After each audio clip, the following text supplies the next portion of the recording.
Good morning, good morning, good morning, O land of soft, fresh breezes and verdant trees. So fair. Today's Friday, the 4th day of November 2022, right here in the beautiful Cayman Islands. We hope and we trust that everyone had a restful, peaceful, enjoyable evening. Those of you who are on the roads of the Cayman Islands, whether you are a pedestrian or a cyclist or operating any type of motorized vehicle, we urge you to please be extremely cautious. Ensure that you observe the rules of the road.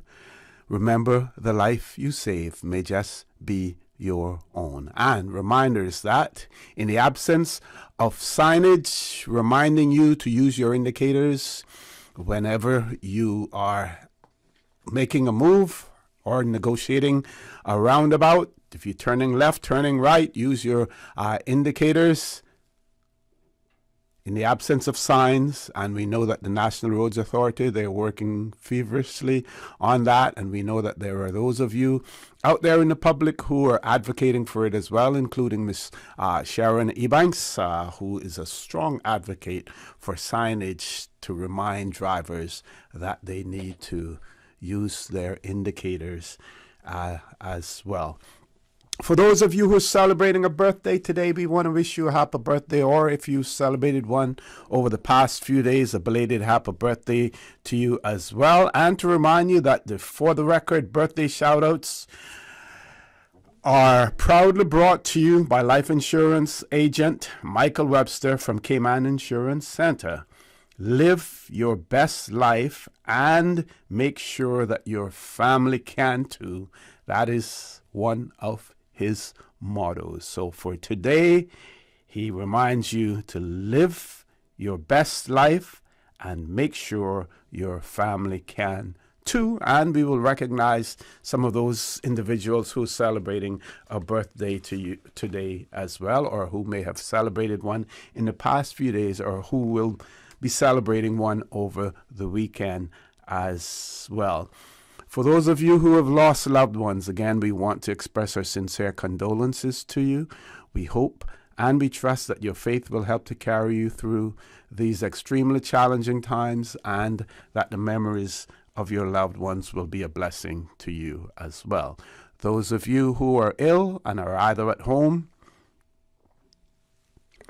here in the Cayman Islands or overseas, we wish you a speedy recovery as well. So folks, I want to thank you for allowing Radio Cayman, and by extension For the Record, into your homes, into your vehicles as you traverse the busy roads of the Cayman Islands, into your places of work, wherever that may be. As you know, For the Record is a show produced by the staff and management of Radio Cayman, and it is geared towards keeping you abreast of issues as they arise and play out on the local, regional, and international scene.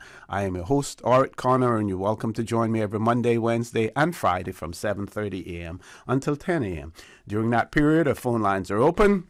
This morning, it's that radio voice of Mr.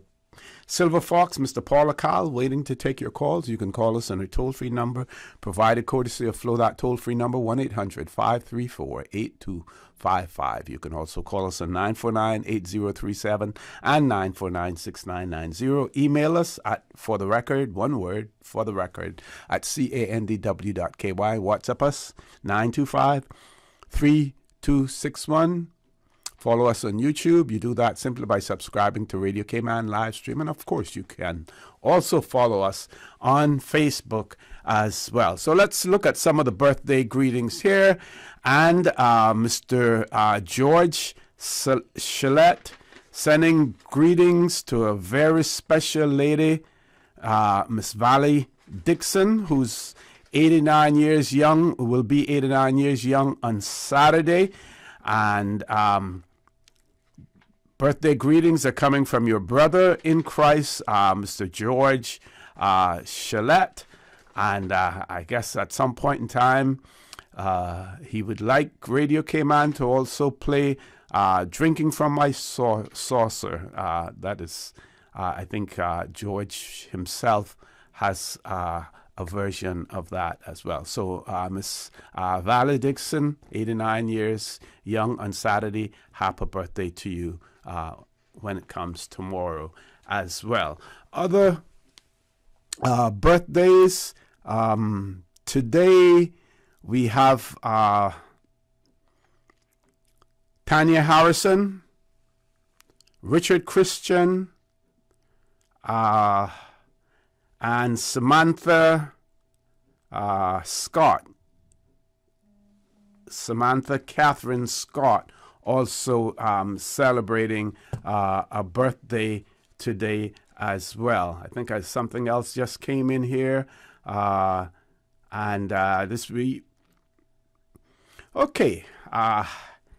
This is not a birthday, but this is certainly an accomplishment, and this is coming from our Executive Director of the Scouts in the Cayman Islands, Mr. Winston Hale, and of course you would have seen, or you will see, a press release coming out as well in terms of his retirement from working with the Youth Services organization unit, and but he is still with the Scouts, and the Cayman Islands government, thankfully, will continue to support the Cayman Islands Scout Association financially in terms of Mr. Winston Hale's continuation or continued employment with the Scouts. But that will come out soon if it hasn't already come out. And if not, I will certainly share it with you.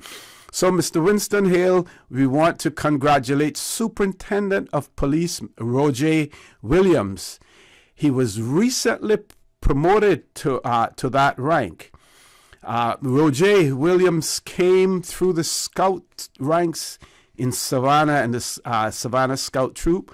He was a leader at the time of joining the Royal Cayman Islands Police Service. He was still a Scout leader as well. He was a member of the Scout contingent to the World Scout Jamboree hosted by the United Kingdom to mark the 100th year of Scouting. Superintendent Roger Williams, was a member of the Scouts drill team and over the years participated in numerous ceremonial and civic events as well. So, Mr. Roger Williams, Superintendent Roger Williams, congratulations to you coming from your entire Scouting family and no doubt from all of your friends and family members throughout the Cayman Islands as well. Congratulations on your promotion.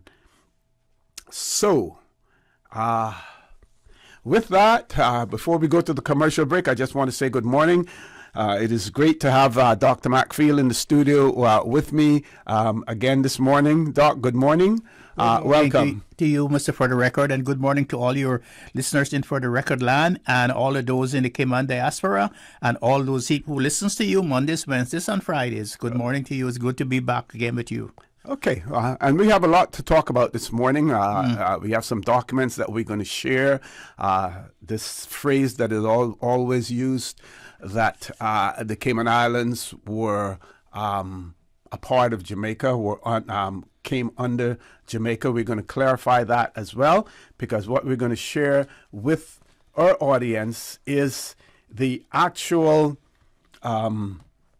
details and the wording from an 1863 act. It was enacted or passed by the House of Lords, I believe, at that point in time, on the 22nd of June, 1863, an act for the government of the Cayman Islands. And this, when we share this with you, this will clarify for you the status between the Cayman Islands and the governor and the Parliament of Jamaica. So, folks, don't change that dial. Please stay tuned. Doc, you want to say and something? We will try to help them to understand the background of how this act came into force. Exactly. How this act came to be made, Yes. and why it came into force. What necessitated Yes, what necessitated it, yes. Okay, so folks, don't change that dial. Lots to talk about today. We're going to include you in the conversation as well. We will have the phone lines open at points during the discussion. Please stay tuned. For the Record, we'll be back shortly. The Cayman Islands boasts of a long, colorful, and rich history. In tribute to our roots, Radio Cayman, the voice of the Cayman Islands, is pleased to bring you the Historical Vignette Series, brought to you by Rotary Central. For more than 110 years, Rotary members have used their passion, energy, and intelligence to take action on sustainable projects. The Cayman Islands, He hath founded it upon the seas. The Wesleyan Ministry Society saw its peak during the 9-month stretch of Reverend John Mearns' tenure in 1842. Mearns, a dedicated man, preached and administered communion in 5 places across the island, frequently traveling 50 miles per week on horseback. This also saw the district of West Bay become home to the first Wesleyan chapel and a second chapel being constructed in Prospect. Congregations as large as 140 members were also reported in central Georgetown. The legislature was very accommodating to Reverend Mearns, permitting him to reside in the parsonage which had been built for the Anglicans and to use the courthouse for service. However, when it came to payment, the legislature later voted down a motion to provide Reverend Mearns with a £5 per quarter subsidy. The motion was defeated 9 votes to 8. Radio Cayman's Historical Vignettes was brought to you by Rotary Central. For more than 110 years, Rotary members have used their passion, energy, and intelligence to take action on sustainable projects. The Rotary Central Music Extravaganza is Saturday, November 26th. Your ticket, your chance, your prize. Grand prize $40,000. Second prize $4,000. 6 $1,000 prizes and more. Get your $25 tickets now through Rotary Central members, Rotary Central ticket sellers, eventpro.ky, or WhatsApp Rotarian Annie Rose Scott in Cayman Brac at 916-7310. The Rotary Music Extravaganza at Salty's Grand Harbor. Performances by Heat, Fabulous 68s, and CNB. November 26th, you can be the winner. Proceeds fund Rotary Central Community Projects. Rotary Central NPO number 232. Rotary, all the good you imagine. 60 and bossy with J and money. Win a trip, it easy, trust me. Yeah. Come on, just send some money. A instant entry. Look how you're lucky. Bossy, J and money, bossy. J and money, send you go a yard. Scene, bossy, Jamaica well bossy. 60 and bossy. We well proudly. Celebrate Jamaica 60 with J and money for a chance to win a dream vacation for 2 to Jamaica, including airfare, resort stay, and more. Send money for a chance to win. Your loved ones will also be entered for a chance to win a brand new car. Competition runs from now until December 24th. J and money 60 and bossy enough. Call 345-945-2014 for details. Available at J and Money locations across the Cayman Islands. Bossy, Jamaica well bossy. 60 and bossy. No J and bank account required. Pirates Fest. A little bit of old, a little bit of new. The evolution of Cayman's Pirates. A little bit of fun for everyone. Grand Cayman festivities from November 10th through the 20th. 10 days, 33 events. From happy hour parties, cardboard boat races, the Trial of the Pirates, float parade, national song competition, pooch parades, races, fireworks. So many fireworks. Pirates Fest is here. 33 events, 10 days, November 10th through the 20th. Stay in the know. Get the full event lineup at piratesfestcayman.com. Pirate fire, raging through Church Street, bright and little Cayman, putting on some heat. At Doctors Hospital, we know life happens, and usually when you least expect it. So when unexpected medical issues arise, you need quality care close to home. Located in the heart of Georgetown, our accomplished team of physicians and medical staff treat minor urgent conditions such as migraines, chest and abdominal pain, shortness of breath, burns, broken bones, open wounds, and more. 24 hours, 7 days a week with no appointment necessary. Peace of mind is important when life happens. At Doctors Hospital, we're always here just for you. Need to speak to someone? Call 949-6066. We think it's time you crossed over to a new vehicle. And with the Toyota Corolla Cross, now Advanced Motors, you have plenty of reasons to make the switch. The crossover body and hybrid engine is a sleek design in a sturdy structure with a spacious interior that opens to extensive cargo space. Stuck in traffic? The high-performance self-charging hybrid system automatically switches between gas and electric vehicle mode, helping you lower both fuel costs and carbon emissions. The Corolla Cross has full LED lighting inside and out, an integrated display audio system with energy monitor, and a dual-zone climate control system to ensure comfort for all. Test drive the new Toyota Corolla Cross Hybrid today at Vant Motors, Walkers Road. Your dream home starts with a vision, and often inspiration is at the heart of that vision. Brand Source Home Gallery's in-house designers are here to help bring your vision to life. Whether you're remodeling or building a new home, Brand Source Home Gallery is your one-stop solution. Explore their kitchen cabinets, sinks, faucets, bath fixtures, tubs, vanities, and more. Let Brand Source's designers help and inspire you with your next project. Call 623-5000 and schedule an appointment with a design expert at Brand Source Home Gallery, Dorsey Drive, Industrial Park, serving Cayman for 50 years. With costs and insecurities rising, staying grounded and focused is what your family needs. Life insurance covers your family and mortgage protection. Peace of mind is mental health awareness. Life insurance, the sure way to protect your family. I'm Michael Webster. Don't take chances with your family's future or your valuable assets. Cayman Insurance Center, protecting you and your family so you can take back your future. I'm Michael Webster. Let's discuss your peace of mind today. Call me at 925-5433. Think life insurance. System 1 loaded. 1-800-534-8255. What is on your mind when it comes to the government, independence, and the opposition? Issues that matter to you. 1-800-534-8255. Waiting to hear from you. For the Record. This is For the Record with Ort Connor. Good morning and welcome back to For the Record. It is my pleasure to have in the studio with me this morning Dr. Steve Macfield. Doc, we have about 6 minutes before we go to our 8 o'clock news. So we're going to come to that 1863 piece of legislation on the Cayman Islands when we return from the news. Meanwhile, a few things I want to talk about.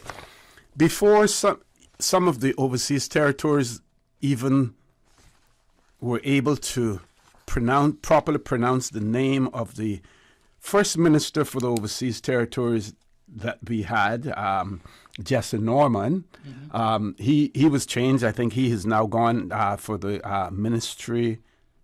He's a minister for transport, I believe. He was under Liz Truss.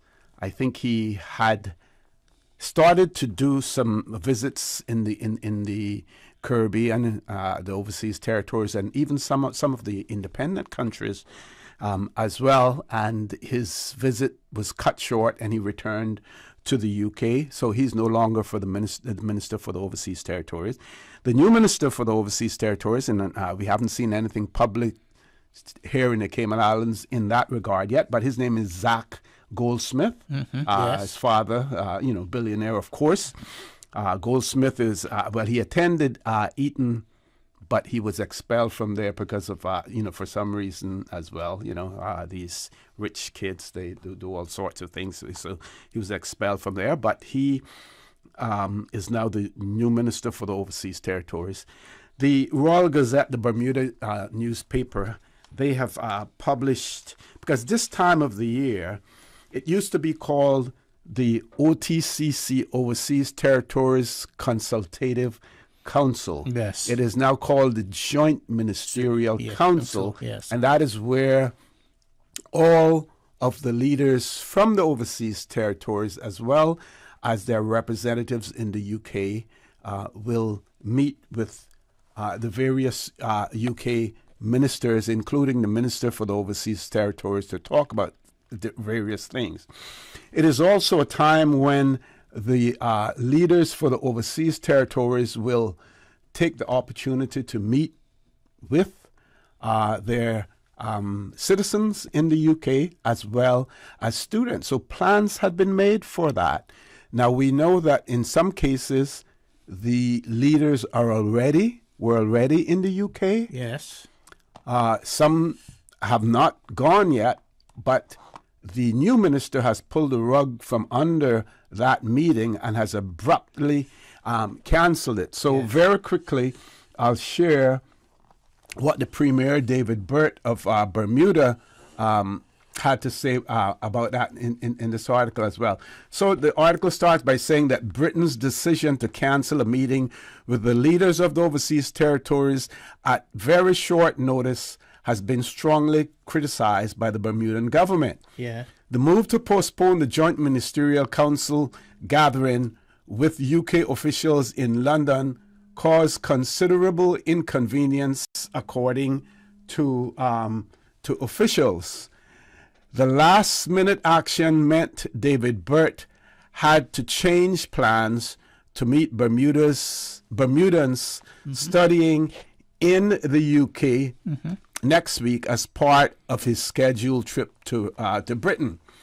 A Cabinet Office spokesman said, as quoted as saying, as shared by other overseas territories leaders in recent days, the abrupt cancellation without consultation of the Joint Ministerial Council was a considerable inconvenience to those who already planned their travel. In fact, some overseas territory leaders were already in London for the meeting. Premier David Burt, however, will attend the meeting once it has been rescheduled, and in particular looks forward to meeting with Bermudans studying, working, and residing in the UK. The Premier had been due to host 2 dinner and dialogue events with students in London and Nottingham on November 10th and 11th. Zach Goldsmith, who was appointed Minister of State for the Overseas Territories this week, suddenly postponed the annual meeting. Mr. Goldsmith, whose official title is Lord Goldsmith of Richmond Park, has had a high-profile career in British politics. The son of a billionaire businessman, Mr. Goldsmith was expelled from top private school Eton College, when cannabis was discovered in his room. He became a Conservative Member of Parliament in 2010, serving under the premiership of David Cameron. However, he resigned in 2016 on the grounds he opposed a third runaway at Heathrow Airport. He lost the resulting by-election to the Liberal Democrats, but was returned to the House of Commons in 2017, only to lose his seat in the 2019 general elections, which led to him being made a peer. And it seems as if he is a strong proponent for sustainable development and the environment as well. So I believe that he and our Premier here, the Honourable Wayne Panton, should get along pretty well in that regard, because they would have at least that much in common. But if this is the way that the UK is going to act without consultation, based on what the Bermudans have said, that they weren't basically consulted on this was a last-minute move. And yes, you can understand that a new minister coming in, he needs to be briefed, to a certain point in time. But this is something that the overseas territories plan. It is all planned out. The reason that it is done this time of the year is because when it used to be held in December, you're up there in the midst of the winter and everything else. So they sort of pulled it back so that there is more, there's much better, or the prospects of much better weather in there as well. So the Bermudans are not happy about this. We haven't heard from our people here in the Cayman Islands yet, but let's see what happens there as well. Folks, top of the hour, 8 o'clock news. Please stay tuned for the record. We'll be back immediately after the 8 o'clock news. Radio Cayman time check now, 8 a.m. This time check is brought to you by our friends at Foster's. This Black Friday, Priced Right is going bigger. And it starts with a chance to win big in our Black Friday fortune. You can score a $1,000 Priced Right gift card just by subscribing to Know Our Deals First. Entering is easy. This month from the 1st to the 23rd, visit PricedRight.ky to subscribe and enter. Or head to Instagram or Facebook at Priced Right Cayman for details on how to win. You have everything to win and nothing to lose. Live better for less with a $1,000 Black Friday fortune at Priced Right. the voice of the Cayman Islands. 89.9 FM in Grand Cayman and 93.9 FM in Cayman Brac and Little Cayman. Silver wings shining in the sunlight. Radio Cayman. The 8 a.m. news is brought to you by ValueMed Pharmacy. Save time and order your prescription refills online at value-medpharmacy.com. VALU-medpharmacy.com. For today's biggest news. Radio Cayman, the voice of the Cayman Islands.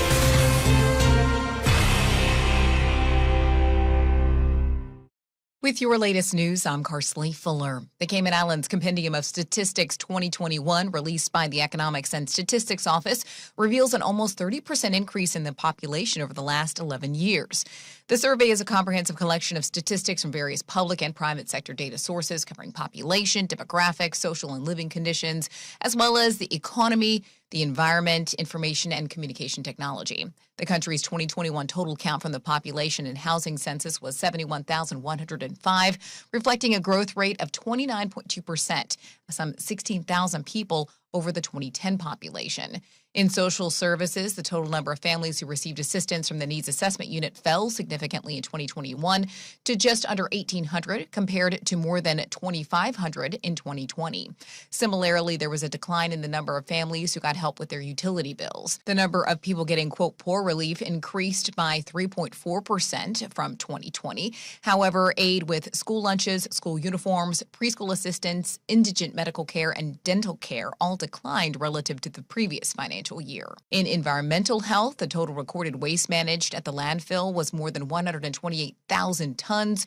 Total waste incinerated during the year was 397 tons. That's up 27% compared to 2020. For more information on the statistics, you can head to eso.ky.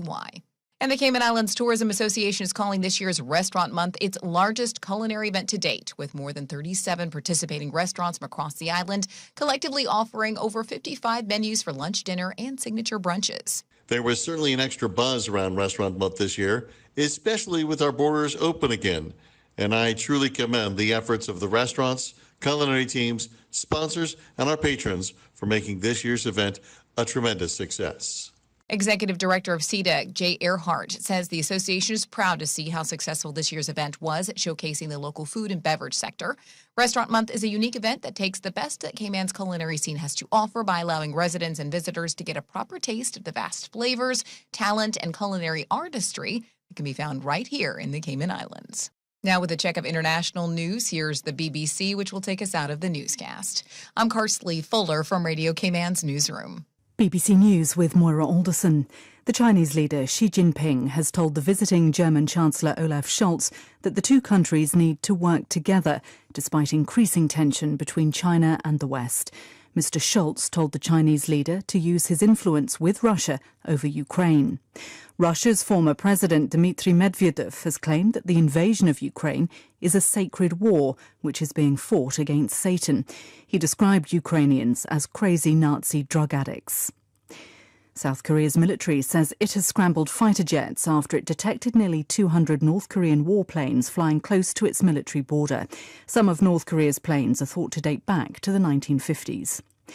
The president of the Democratic Republic of Congo has ordered the army to create what he called vigilance groups, made up of young volunteers to fight off Rwandan-backed rebel forces. Felix Tshisekedi said the M23 rebels were disrupting the region.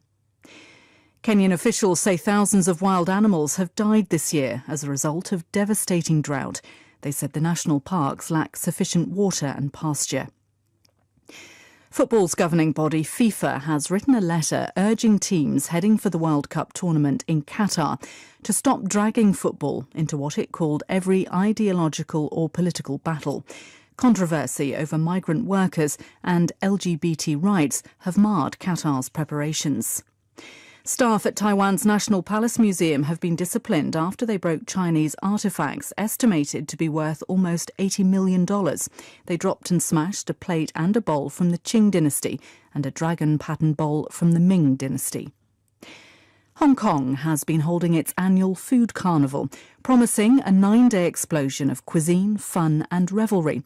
There's one small problem. Visitors are forbidden to eat anything because of COVID rules. BBC News.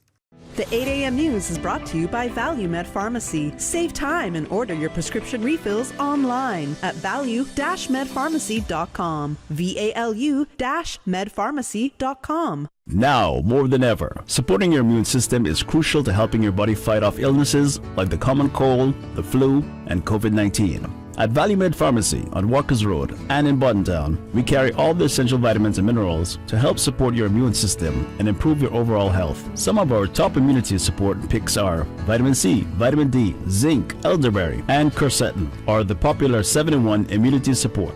Our pharmacists are always on hand to help guide you and answer any questions. Visit ValueMed Pharmacy on Walkers Road or Buttontown. Live happy, live healthy with ValueMed Pharmacy.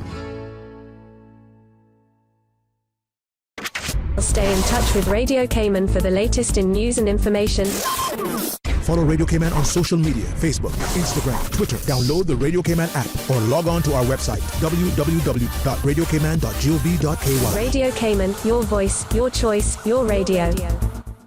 Come on out to the Cayman Seafood Fest and Health Fair.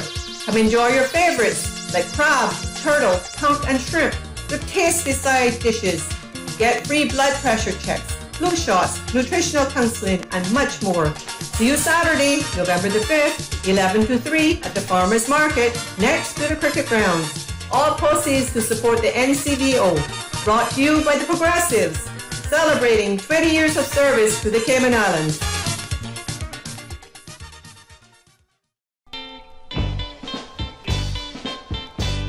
The Heritage Day series brought to you by the Ministry of Youth, Sports, Culture and Heritage continues with the District of East End, Friday, November 4th from 11 a.m. until late. Celebrate your district and Caymanian heritage with local food, performances, fireworks and more. East End Heritage Day on Seaview Road, Friday, November 4th from 11 a.m. until late. Fire and fire, sweeping through the sky.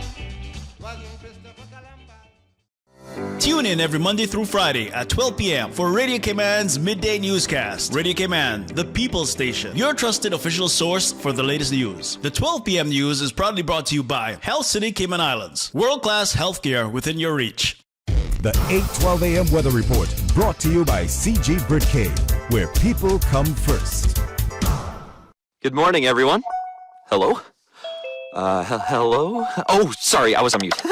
Okay, I see we have just about everyone, and of course Tom drops off, as per usual. Let's just wait a minute here. He always comes right back, and we're almost ready, and... oh, whoever's dog that is, please go on mute. Why won't it let me share my screen? Okay, looks like we're ready to start. We're like a video conference with no technical issues. CG Britcay. Good like that.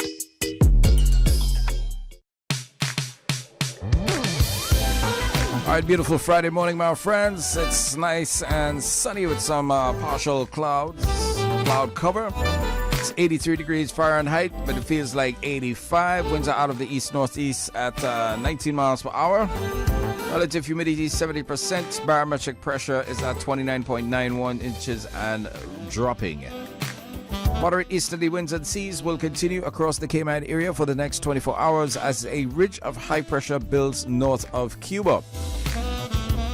So our forecast for today, mainly fair skies, 20% chances of showers. Temperatures will rise to the upper 80s. Winds will be east to northeast at 10 to 15 knots with higher gusts. Seas will be moderate with wave heights of 3 to 5 feet. Later this evening, partly cloudy skies with a 30% chance of late night showers. Temperatures will fall to the mid-70s. Winds will be northeast at 10 to 15 knots. Seas will be moderate with wave heights of 3 to 5 feet. We're now high tide, low tide will be at 1:20 this afternoon and high at 7:07 this evening. For tomorrow, low tide is at 1:35 a.m., high at 7:54 a.m., low at 2:02 p.m. and high at 7:36 p.m. Sunset this evening, 5:49. Your sunrise for Saturday morning will be at 6:29. And the outlook is for similar weather conditions through Sunday morning. That's your latest weather, my friends. The 8:12 a.m. weather report brought to you by CG Britcay, where people come first. Head east on Cove Road. Sharp left on Church Street. Sharper left. No, your other left. Did I say left? No, You missed it. Okay, I'm lost. With money-saving bundling options for home and motor, we're like a GPS that doesn't steer you wrong. CG Brit-K. Good like that. Let's stop and ask for directions. The traffic report is brought to you by Subway. Planning a meeting, event, or office celebration? Visit subway.ky to place your catering order today. All right, so once again, let's take a look at your traffic. Of course, the traffic coming out of the eastern parts of Cayman is heavy at the moment. Some of the cameras are up. Taking a look down from King Sports Center with traffic going on to the Linford Pearson. Moving very slowly, maybe under 15 miles per hour or less. In some instances, come to a full stop and go. Similar along Crew Road, and those going through South Sound will expect some movements until nearing the Georgetown area. Those continuing through South Church Street and those on Walker's Road will experience some traffic midway. Of course, coming out of West Bay, Wesley Tibbetts, that roundabout Butterfield, expect the usual moderate traffic in that area as you make your way around the bend, heading either onto Godfrey Nixon Way or heading east onto Dorsey Drive. Expect some traffic in that area. Roberts Drive, catching a flight at the airport, moderate traffic as you make your way there. And of course, Cayman Brac and Little Cayman with light traffic. Of course, this traffic dissipates as the morning progresses, and expects, of course, at around 4, that is gonna get congested again with traffic getting out of the Georgetown area. Buckle up and stay safe, my friends. Look out for pedestrians. Those are scooters, bicycles, motorbikes. And have yourself a fantastic Friday.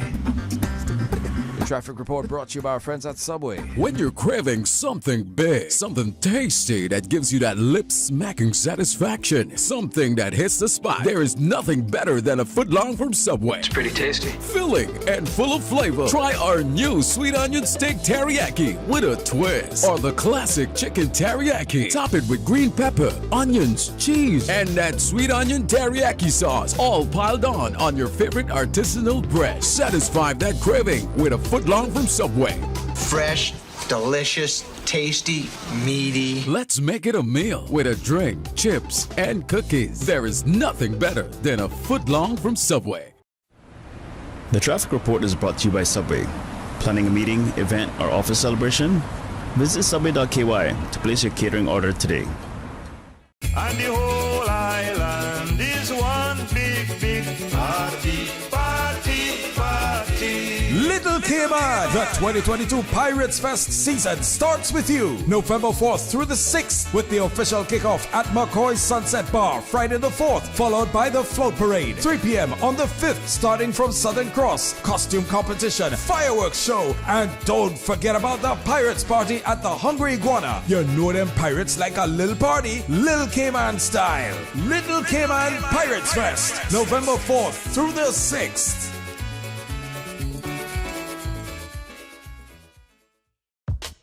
Are you looking for a luxury handbag, wallet, and accessories? Then look no further.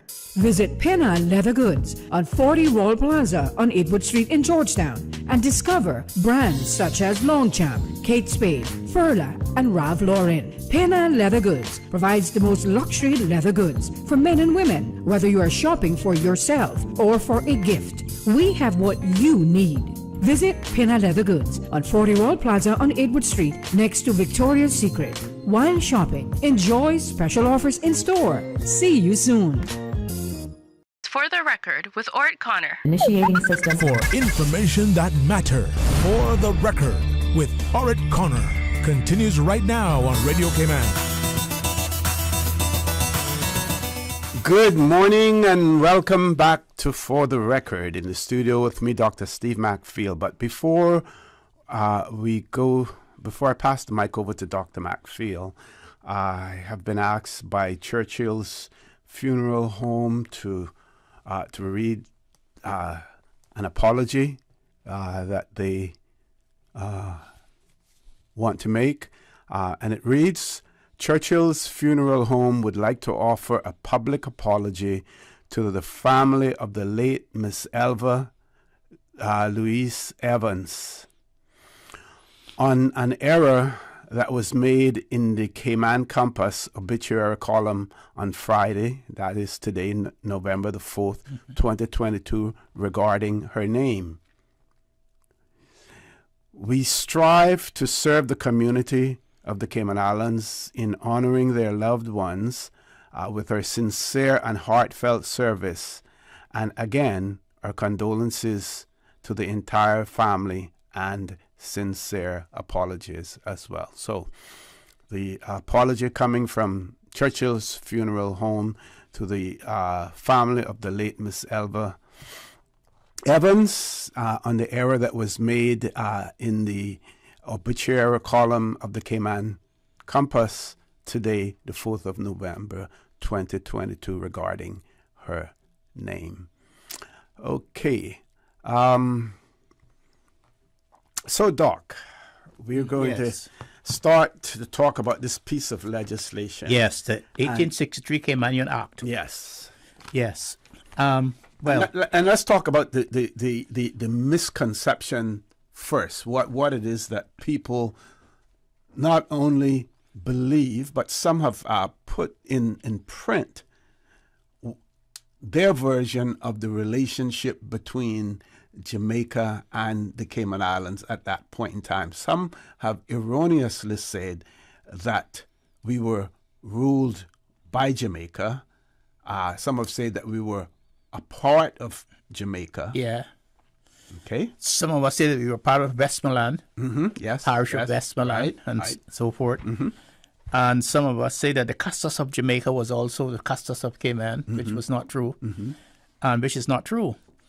And that has pervaded the thinking of people, and I believe it's because of our size, not only the size in population, but the size in our geographical size too.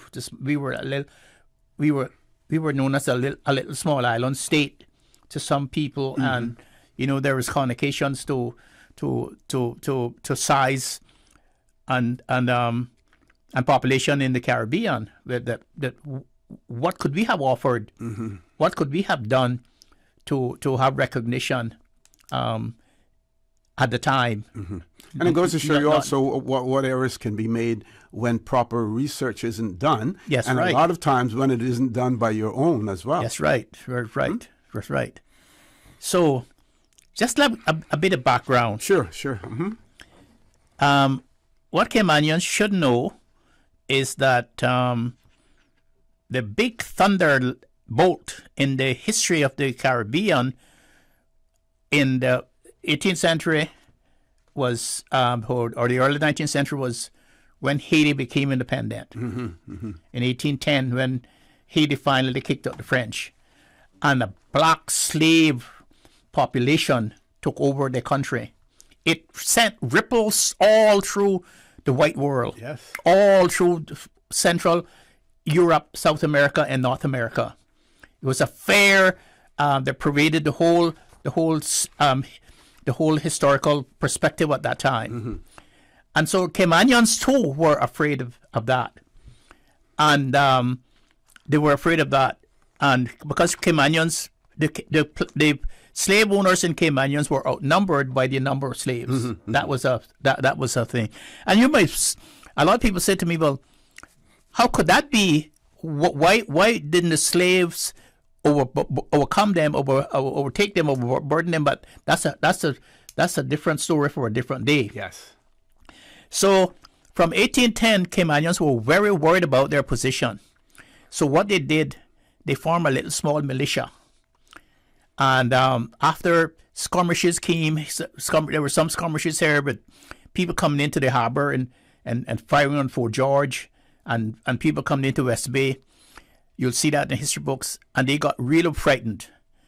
And what they did, the chief magistrate that had been sent down from Cayman, from Jamaica, and the Jesuit of the Pieces who had commissions to run the Cayman Islands, Three of them got together, the Chief Magistrate John Drayton, Stephen Watler, Wade Watler Borden, got together and wrote a letter to the governor in Jamaica. And the emissary, the guy who took the letter was Wade Watler Borden. Okay. Took it up to Spanish Town. That was the capital then. Yeah. The letter said to the governor, we would like you to allow us, because the governor of that's the only contact that we had with Jamaica was the governor. The only political constitutional contact was the governor. There was no other affiliation with Jamaica legislature. And Jamaica was still a colony. Jamaica was still a colony. But we had trade with Jamaica, but there was no political political legislative relationship with Jamaica. With the politicians other than the governor. Yes. And they wrote to him and said, listen, we are worried down here about what's going on. We would like you to give us this. Appoint 2 more magistrates. Give us the power to raise taxes so that we can enlarge the militia, and give us the power to enlarge the petticoat jurisdiction so that we can put people in jail for non-payment of debts and so forth. When he went up to Jamaica and delivered the letter, the governor says to him, I can appoint new magistrates, but I do not have the power to give you to raise taxes and to enlarge your militia and to give the petticoat the jurisdiction in which you ask. Well, the gentleman left Jamaica and came back, and this was in October 1831. Okay. Around in October, he got back, came in at the end of October, and they sent a notice to all the people who were free, even people slaves who had bought their freedom, to meet at Pedro St. James. This was the seat of government in Cayman at the time. Remember now that the Caymanian people had rented the edifice from the Eden family as the gate of government. Okay. So they met at Pedro St. James, and they decided that they would have an election on the 10th of December. So they had an election on the 10th of December, and they elected their own government, their own legislature, the vestry and the magistrates, which was the upper house and the lower house. Okay. And they formed their own government, and they enlarged the militia. They raised taxes on houses, on canoes, on schooners, on boats, on cattle, and they enlarged the militia to 200 men. And they had militias garrison in East and Gun Bay, and in Borden Town, at Pedro St. James, at Borden Town and Guardhouse Hill, Pedro St. James, at Southwest Sound, which was South Sound, and Georgetown and West Bay. And every person who between 16 and 60 had to serve with the militia, and they used the money they got from the taxes that they raised on houses and stuff to buy musket with guns, powder, and bullets, and uniforms for the militia. And they ran their own country. They started making their own laws. The first law they made was on the 2nd of January 1832. Was the laws to say how the legislature would operate. And I say as a constitutional historian that was the first constitution in Cayman. Okay. That's what I say, because it regulates how the system would work. So it had to be the first constitution. Yeah. So that went on. And they took power. And they started running their own business, their own affairs. They had their own consul general in Cayman Station. The first consul general was Nathaniel Glover, who came in as consul general from the United States. And then Eden became consul general. And of course, when Mr. Eden went to serve his credentials on the governor in Jamaica, that he's now the consul general in Cayman Islands, the governor said, "What's this? You're not an independent country. What's going on here?" And Lord Sligo came down here and tried to persuade them to give up their power, because what they were doing was against the king, and it was treason. Actually, it was an illegal government, and they refused to him, and they said that you when we asked you for help, you didn't help us, and now we're doing our own thing down here. And then you can see letters going from Lord Sligo and other governors up to the colonial office, it was called then, saying, listen, these gentlemen down in Cayman has taken power on their own hands, and they have defied the king, and therefore something has to be done about them. Mm-hmm. And as a result of that, the Parliament met in 1863 in June, and they passed what they call an act for the government of Cayman Islands, which we call it the Caymanian Act, which regulates the government of Cayman and states that the governor of the Jamaica has the right to govern Cayman and Stone, but not Jamaica legislature. Not Jamaica legislature. What it gave Jamaica legislature, and what this act did to regulate all of the things that the Caymanians breakaway Caymanians had done at Pedro St. James, to regulate it, because if they hadn't done that, they would have been committing treason. So they had to regulate that, to sanctify that, so it's lawful. Yes. And when we come back from the break, we will then start reading what the act says. Sure. Meanwhile, we do have a caller, so we're going to grab the caller before we take the break. Caller, good morning. Welcome to For the Record. Yes, good morning, Mr. O'Connor. Good morning, sir. How are you? Okay, and good morning to Dr. Steve. Good morning, sir. Okay. Well, in King Charles was still Prince Charles at the time, and he visited last time here, and went to Jamaica, and he spoke with the Jamaica Prime Minister, Mr. Andrew Holness, and he asked, King Charles asked him, Prince Charles at the time asked him about considering going back under the monarchy. And Mr. Andrew Holness told him, that's okay, Jamaica will continue moving forward on its own. And I remember I spoke to you concerning slavery, Mr. Backfield, on the radio here. And I didn't realize how serious it was, how bad it was, until you actually let me know that there were actually slaves who were murdered during that time. And I have a question. During those times of slavery, did Queen Elizabeth have and the royalty family have any power to stop that? And is the international court able to help the Jamaican government be compensated for what the British government did to them and their people? No, the international court has no power to pay reparation or to force you to pay reparation for that. And slavery. It wasn't as bad as it was in other countries because we did not have the keen history.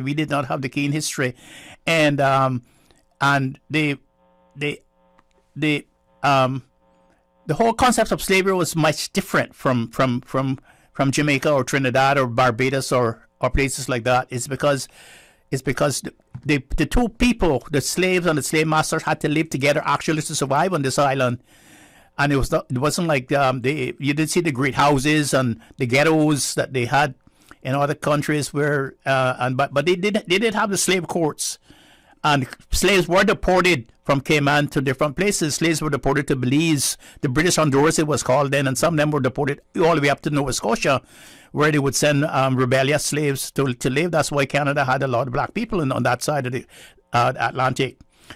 But there was no relation between the international courts to force any country to pay reparation for slavery. Mm-hmm. It's just that the independent countries like Barbados and Jamaica and some in the Eastern Caribbean as well are pushing in international fora, whatever opportunities that they get. And to bear in mind also that there are strong argument, and no reason to doubt it, that the monarchy at the time, British monarchy during the time of slavery, benefited immensely. Oh, definitely. Definitely. From it as well. They had the royal companies, that they had the royal charters from the kings and queens themselves. to buy and sell slaves in the Caribbean and all over. Even some of the other countries, the Portuguese, who were huge merchants of slaves, and most of the black people went to Brazil and all of those places. If you notice, and Spain also had lots of slaves, and the Dutch people too. Everybody was. It was the big thing. Selling black people was the big thing in those days. It was where most of their wealth came from in Europe. Well, if the international court doesn't have anything to do with it, I think it's only right that England stand up for what is right and pay the Jamaican government what they feel and they deserve for what they did to Jamaican people. And I don't think anybody should have to ask England to do that. They should have a good enough heart and conscience to know that is something that they should do, especially the condition that Jamaica is facing now when it comes to economic problems. Well, my friend, if you lately in the modern world, if you look at the Chagos Islands, you look at what the English did to those people. Took them off their island, deported them to another island to give it to the Americans to have an atomic testing, and there's some of them are still been exiled from their island. I mean, if people can do that in the modern days, what do you think they happened in those days when it was gunboat diplomacy? Yeah, and they continue to disregard, rulings that have gone against them as far as the Chagos Islands. Caller, I want to thank you very much for that. We have gone past our commercial break. Folks, please stay tuned for the record. We'll be back shortly. JN money touchdown. Send the money now. Reach wow. You say you need some money. JN money, I can send it in a hurry. Get through quick when you come collect your cash, or use a money card and swipe it in a flash. Send funds to any bank, yeah. Pay your bills quick, yeah. Low fees, you know what it, yeah. JN money, we are pick, yeah. Send and receive funds at any JN Money location. It's fast, affordable, and convenient. Money touchdown with JN Money. Send funds to any bank, yeah. Pay your bills quick, yeah. Low fees, you know what it, yeah. JN Money, we are pick, yeah. Call 345-945-2014 for details. Available at JN Money locations across the Cayman Islands. What's that? No sugar, same amazing taste? Coca-Cola Zero Sugar is here to stay. No one can stop me when I taste the feel. Classic taste, pure satisfaction. Be sure to stop into any Tortuga location and get your own case of Coke Zero. Or grab an ice cold one straight from the cooler. Brought to you by Tortuga Distributors Limited. Coca-Cola, taste the feeling, Cayman. Can you imagine your home completely organized? At Brand Source Custom Closets, we can. We specialize in designing and building custom closets and storage units for any room in your home, including the garage. With tailored designs and custom LED lighting solutions to fit your lifestyle and budget. Our Custom Closets expert is committed to enhancing the value of your home with a solution that is uniquely yours. Visit our showroom or call 623-6774 to schedule a no-obligation appointment with our design expert. Brand Source Custom Closets, 209 Dorsey Drive, Industrial Park. West Bay, home to Barkas National Park, the touristy flair, a family community, a political powerhouse. From sports enthusiasts to car aficionados, affection for silver thatch rope. No matter how far you may venture, West Bay will always be where the heart is. Home will always be in West Bay. West Bay Pharmacy, caring for your home and your family. West Bay Pharmacy in Centennial Towers. Convenient, quality care is just around the corner. Hey, matey, how do you call a pirate? With an iPhone. Ha ha ha. Pirates Fest 2032 is here. System 1 loaded. 1-800-534-8255. What is on your mind when it comes to the government, independence, and the opposition? Issues that matter to you. 1-800-534-8255. Waiting to hear from you. For the record. This is For the Record with Ort Connor. Good morning. Welcome back to For the Record. In the studio with me, Dr. Steve MacPhail. We're talking about an act for the government of the Cayman Islands passed in the United Kingdom on the 22nd of June, 1863. We do have two callers. Before we go to the callers, though, Doc, when it came to slavery in Cayman and some of the documentation with this has to do with the fact that many of the plantation owners at the time, and it was basically more towards mahogany, because mahogany was used in Jamaica, and, That's right. for furniture and everything. So they brought the landowners brought the slaves over here, but then they used the local population, the leaders here, to be the slave masters and to watch over the slaves and to provide I saw in one document where one person had been assigned something like 3,000 acres, another one 1,000 acres. The grants for the land. Georgetown was an old land grant. There were Yes. 4 families that owned Georgetown: the Fosters, the Campbells, and the I can't remember the other 2. They were, and they showed the lines where they would have been now. And that's why you never heard in those days. You never heard about Georgetown, right? Because Georgetown was a Callahawk styes, and that the whole of Georgetown was a mahogany forest. And the first settlers came here to cut the mahogany, right, yeah. And they were shipping it from a place called Pulimbadam Point in South Sound. Okay.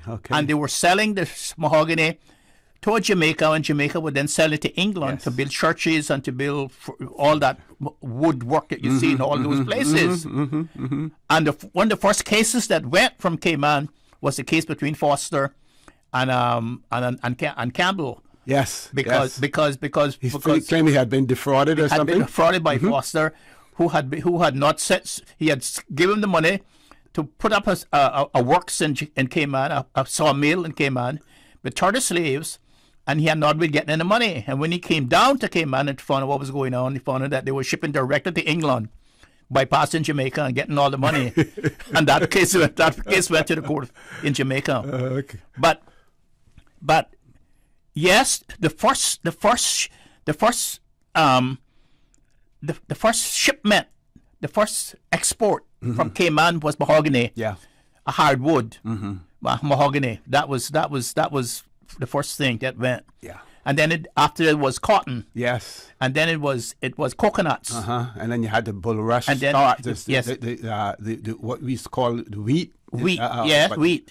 And then it was the fertilizer that went to Baltimore. Yeah. And then the cotton went to Denmark and Norway, and also the coconuts went to New York to Palmolive Peak Company to make soap and soap products. Yeah, okay. We're going to grab the caller. When we get a chance, I'm going to ask you, because I saw a version of how the moniker that was placed on us, the islands that time forgot. Yeah. Because there was a time when a lot of the mariners knew about the Cayman Islands because they would stop in here for provisions, for water and everything else. Then with the advent of the steam ship, that changed everything. And that's when the islands start to be forgotten, because the ships no longer found it necessary to come here. So that's how that moniker was placed on us. That's right. The islands that time forgot. Let's grab the callers. First caller, good morning. Welcome to For the Record. Hi, good morning. Good morning. How are you? I'm great. How are you guys? Fine, thanks. This is my first time calling, but I just wanted to ask a quick question. Sure. I've been listening to, you guys, and I just wondered. Dr. Steve said just now that the slaves were sold, so I'm wondering who sold them. They were sold into slavery. So how were they sold, and who sold them? How they were sold into slavery? Well, they were brought. Most of them were brought from the west coast of Africa, in boats and ships. Right. So and they were sold. They were sold on auction blocks. But who sold them? The people who brought them here, most of the English, the Portuguese, the Spaniards, and all of those people who How were they gathered to be, So I watched a documentary once where there was this entourage, this princess, and let's say they were traveling from state to state, and they were another tribe attacked and took them and sold them into slavery, another African tribe. Yeah. Well, the slave traders took advantage of situations and used various methods to get slaves in many instances. And slavery wasn't just something that was invented. Exactly. You had situations where the Arabs, had slaves. The Africans had their, had their slaves as well. The Romans. When they conquered other tribes, then they would take them and sell them as slaves. So.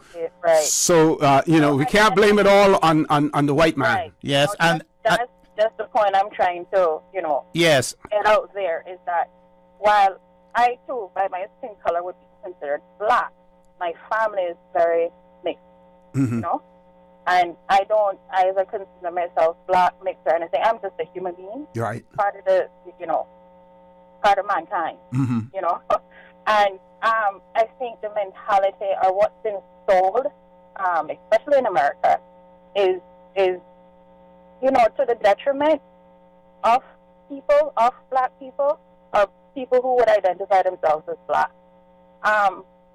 Slavery was about, from, like you just said, slavery was about a long time before all of it came to this region. It existed. It was out of slavery, So I think we need a mental emancipation, and the education needs to be, it feels a bit skewed.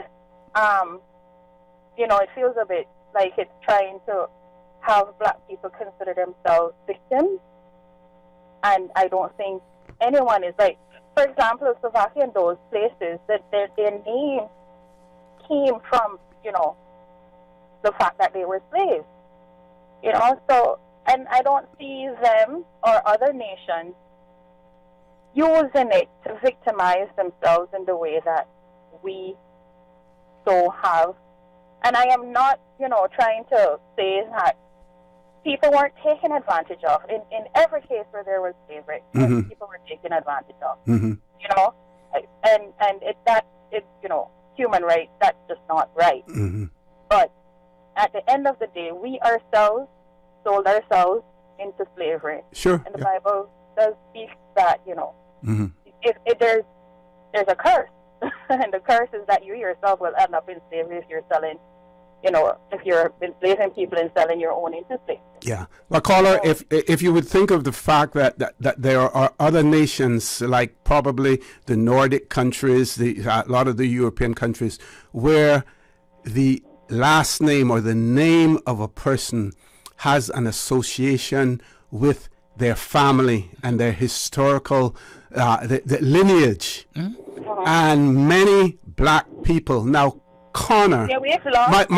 We have lost that, and that is huge. That is huge. That is something that separates us. I am, I'm not trying to dampen that at all. I totally agree, but the origin is, to me, just not being. I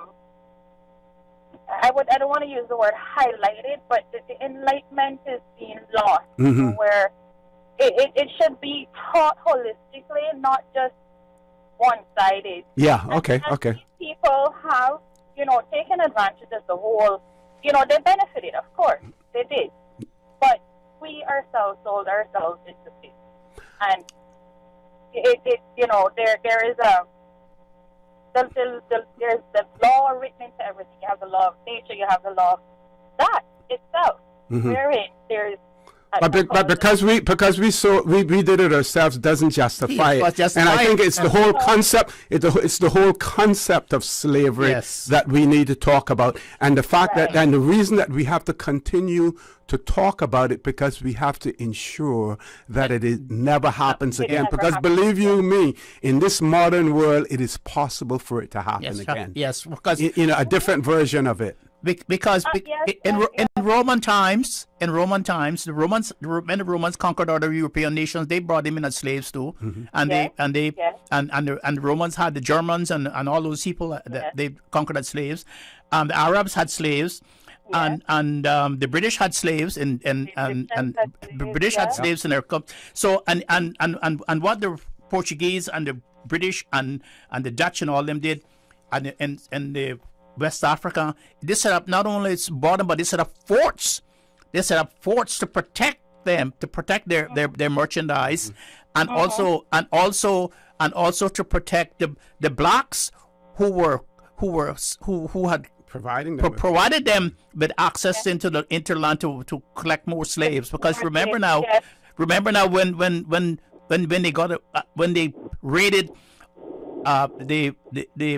the lands that were near to the forts, they had to go in for their inland to get more slaves because people were running away from that sort of system.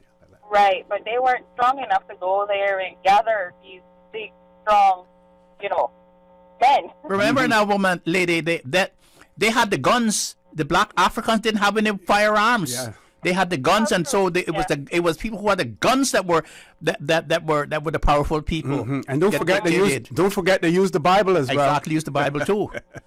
Yeah. Well, I mean that too was, and then you have things that branched off of that, like Rastafarianism and that. But that's a whole other story. And I'm just about to work. Okay, thank you very much for sharing your views with us.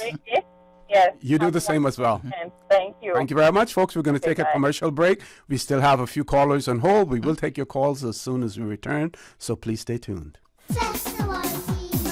Pirates Fest. A little bit of old, a little bit of new. The evolution of Cayman's Pirates. A little bit of fun for everyone. Grand Cayman festivities from November 10th through the 20th. 10 days, 33 events. From happy hour parties, cardboard boat races, the Trial of the Pirates, float parade, national song competition, pooch parades, races, fireworks. So many fireworks. Pirates Fest is here. 33 events, 10 days, November 10th through the 20th. Stay in the know. Get the full event lineup at piratesfestcayman.com. Fire, raging through Church Street, bright and little Cayman, putting on some heat. At Doctors Hospital, we know life happens, and usually when you least expect it. So when unexpected medical issues arise, you need quality care close to home. Located in the heart of Georgetown, our accomplished team of physicians and medical staff treat minor urgent conditions such as migraines, chest and abdominal pain, shortness of breath, burns, broken bones, open wounds, and more. 24 hours, 7 days a week with no appointment necessary. Peace of mind is important when life happens. At Doctors Hospital, we're always here just for you. Need to speak to someone? Call 949-6066.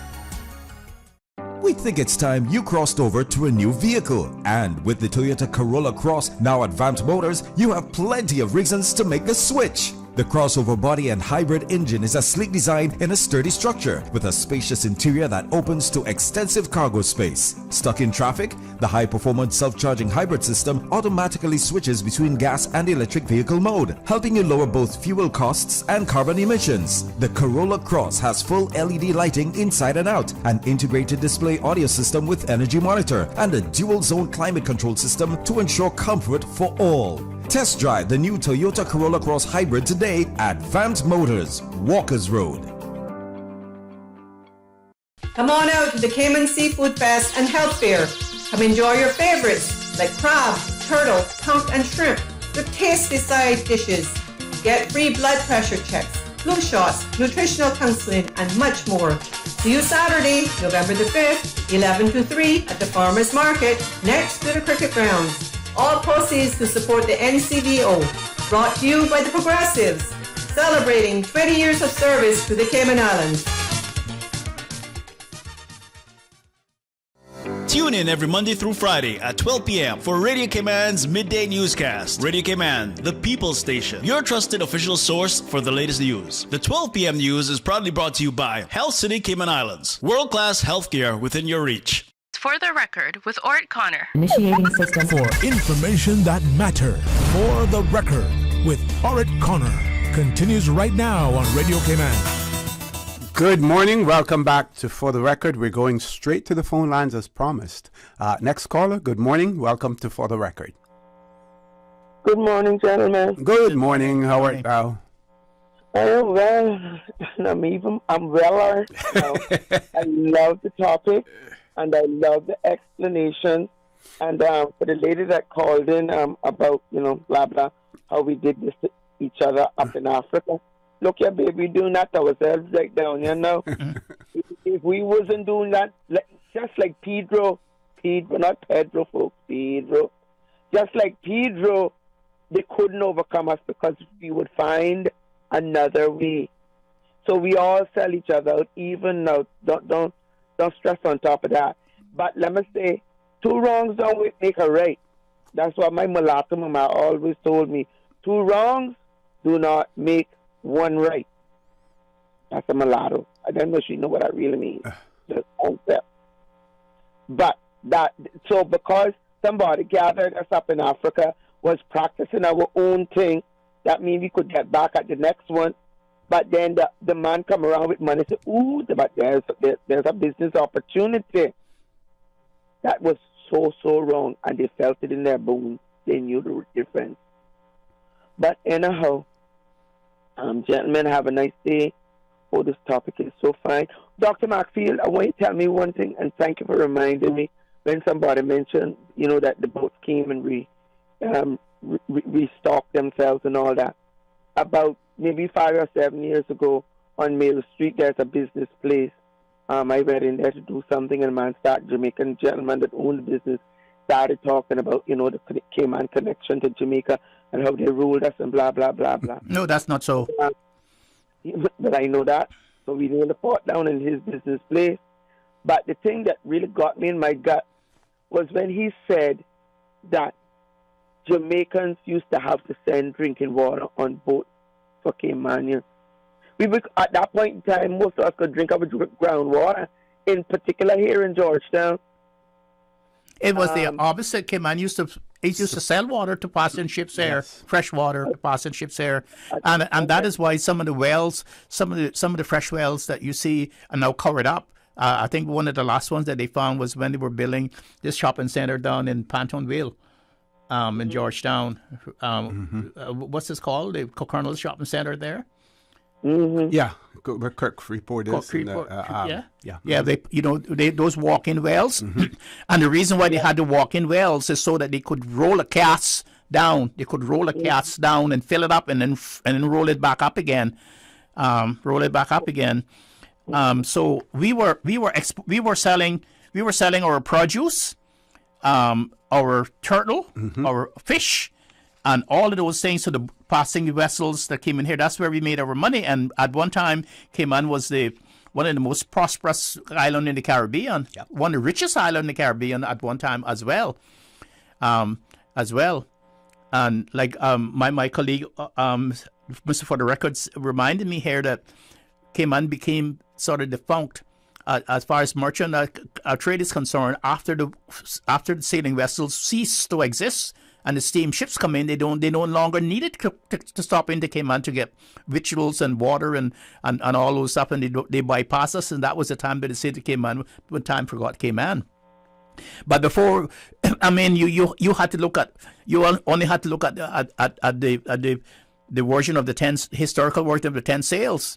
I mean, how they would come down here to past Cayman, go through the channels. What's it called? The channels, the straits, the Gulf Stream, and go all the way up to Europe quickly. But that doesn't happen anymore now, and so Cayman produced all the things that they needed, except for some things that they bought from Jamaica, like nails and those things that they need from Jamaica. But Cayman produced nearly everything. In fact, Cayman also was exporting horses to Jamaica. They grow horses and export them to Jamaica for the carriages and things like that. Interesting, yeah. So you need to go to the archives, and you need to look at the archives, and you need to see all the exports and all the things that we export from Cayman at one time. And Cayman was one of the first independent countries in the Caribbean. as far as politics and constitution is concerned, because when Cayman took the power by themselves in 1831 on the 10th of December, they had their own legislative system. They had not only a legislative system, but they have an upper house and a lower house, what we call a bicameral legislature, which we don't have today. And they run the country. And you can see all the laws that they passed and how they run the country from 1831 until 1863, when then they gave the governor of Jamaica the right to control Cayman. But it didn't actually go to the governor to the legislature of Jamaica. What they did, the Cayman Act, the 1863 Act, gave the Jamaica legislature the power to make laws that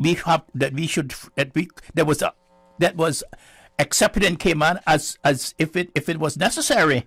For instance, and I can think of one, the marriage law.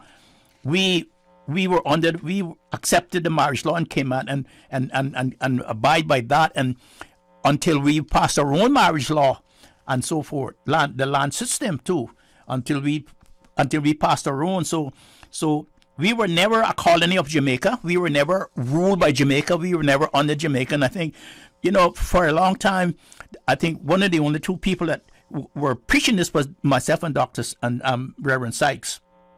That's saying that was not true. It is not true. And here we have the document before us now.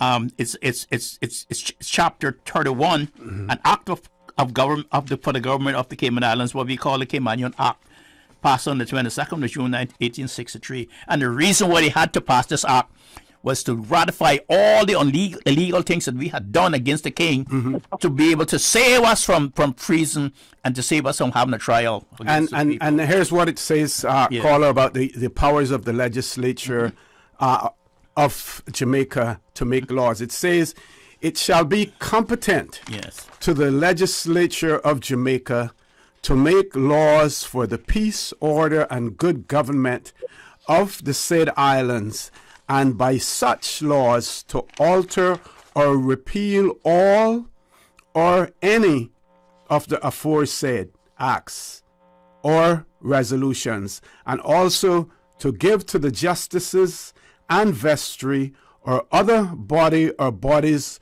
of persons in the said island such power to make laws or regulations for local purposes within the same as to the said legislature may see fit as well. So that's the power that this piece of legislation gave to the legislature. And then it went on to say, until it shall be otherwise provided by the said legislature, it shall be lawful for the said justice and vestry in their accustomed manner, or in such manner as shall be prescribed in writing, under the hands and seals of the governor of Jamaica, to make such regulations as to them shall seem fit for the following purposes: respecting their own constitution, that's us, and procedure, respecting the powers and duties of the public officers, and especially respecting the powers, functions, and procedure of justices of the peace and officers acting under their authority, and respecting appeals from the decisions of such justices to the Supreme Court of Jamaica, respecting the establishment, maintenance, discipline, and powers of the police, respecting the management, occupation, and disposal of the public property or common land, respecting the abatement of nuisance and construction of works of public utility and making the roads, cleaning of streets, and respecting crime, and then it says, nor sentence any offender to any payment of a fine or more than £50 or to imprisonment for a longer period than 12 months. No regulations made by such justices and vestry or other legislative authority in the said island shall take effect until the same shall have been signed by the officer administering the government of Jamaica in token in his absence thereto, and every regulations. In other words, the governor had the right of dissent, to assent to our laws. Right. And just like how the governor now has the right to assent to our laws here now. Okay. Caller, want to thank you very much for that. We've reached the top of it. I ask Dr. Maxfield to do one more thing for me? Very quickly, please. If you got time today, Dr. Maxfield, or another day, please explain to me how we went from all that grandiose to where we are now.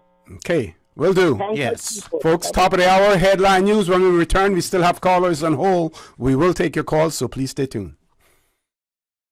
Radio Cayman, the voice, the heart, the soul of the Cayman Islands. Today's biggest news. Radio Cayman, your voice, your choice. Local, regional, international. This is Headlines from Radio Cayman's newsroom. Today's biggest news. The Cayman Islands Compendium of Statistics released by the Economics and Statistics Office shows the country's 2021 population count was 71,105, reflecting a growth rate of almost 30% over the 2010 population. You can find the full report and other statistics at eso.ky. Some Twitter staff say they are already being locked out of email and Slack accounts as mass sackings at the company begin. New owner Elon Musk is expected to reduce the platform's workforce of 8,000 by as much as half. An internal email says the cuts were designed to put Twitter on a, quote, healthy path. The platform struggles to make a profit. All staff are set to receive an email with the subject, Your Role at Twitter, later today. A class action lawsuit has already been filed against the company over the mass job cuts and the amount of notice given. Tesla and SpaceX owner Musk bought the social media platform for $44 billion last week after a protracted process. He's already removed the entire board and is now the sole executive. Those are your headlines. I'm Karsley Fuller. For the latest in news and information, Follow Radio Cayman on social media, Facebook, Instagram, Twitter. Download the Radio Cayman app or log on to our website, radiocayman.gov.ky. For the record, with Ort Connor. Initiating system. For information that matter. For the record, with Orit Connor. Continues right now on Radio Cayman. Good morning. Welcome back to For the Record. We're going straight to the phone lines again. Caller, good morning. Welcome to For the Record. Good morning, caller. Good morning. Good morning. Hey, how are you doing, my friend? Oh, fine, thank you. Once you start talking about slavery, I have to call you, see, because then the itch begins. Yes. Just by way of contribution, you see, the whole issue about the transatlantic slave trade, there is sometimes an attempt to create an equivalence between that slave trade and the slave trade that existed, for example, within Africa. Mm-hmm. The cause, the transatlantic slave trade was not caused by Africans who said, we want to sell our people to somebody, you know, and then they said, oh, it looks like in the Americas they need slaves. Let's sell our people there. That's not why it began. Mm-hmm. It began because the Europeans, having made contact with Africa, they saw that with the guns that the Europeans had and the firepower, that they could forcibly take those people and go and use them as slaves. That was the cause of the slave trade. Mm-hmm. Now, once that trade began, then there were tribes within Africa who saw an advantage in that, and I think you alluded to that, because then they said, well, look, we can take advantage of this. We can take our brothers and sisters from the weaker tribes and sell them to the Europeans, and they'll give us guns and so on and so forth. Mm-hmm. So you can't create an equivalence between what the Africans did in selling their brothers and sisters, or even among their own slave trade, with the transatlantic slave trade. The transatlantic slave trade was caused by the Europeans wanting to take the Africans out there. And there is always an attempt by people to create a false equivalence and say, well, but it's because your own brothers and sisters sold you. Yes, they did, but the whole cause of it was just something different. It was the desire to take people to those other countries and mistreat them and keep them generation to generation, and to treat them basically like animals who were just being fed so that they could work. Second point, there is this issue also sometimes to try and say that when people complain about the legacy of slavery, they are just trying to make themselves victims. Otherwise, if they could just work hard and this and that, they are going to succeed. That, again, is not right. Okay? Are there some people who claim to be victims just because they are lazy? Yes. But they are very, very, very few.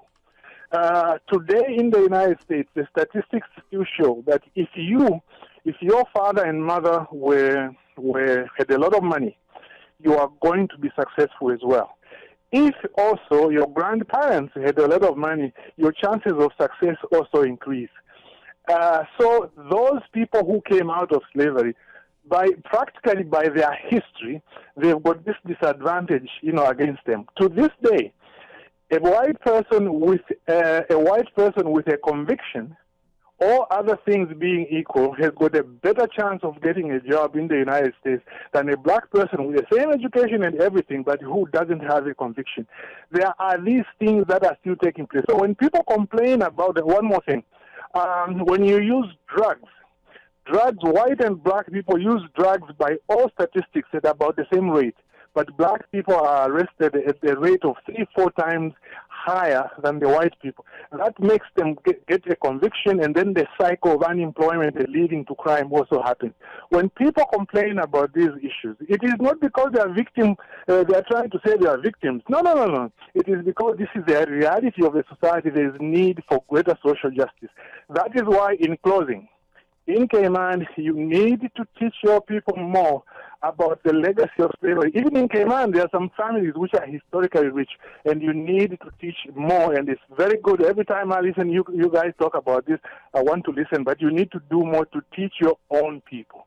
Thank you very much. Thank you. Thank you very much, Billy, for that as well. Let's grab the next caller. Caller, good morning. Welcome to For the Record. Morning. Good morning.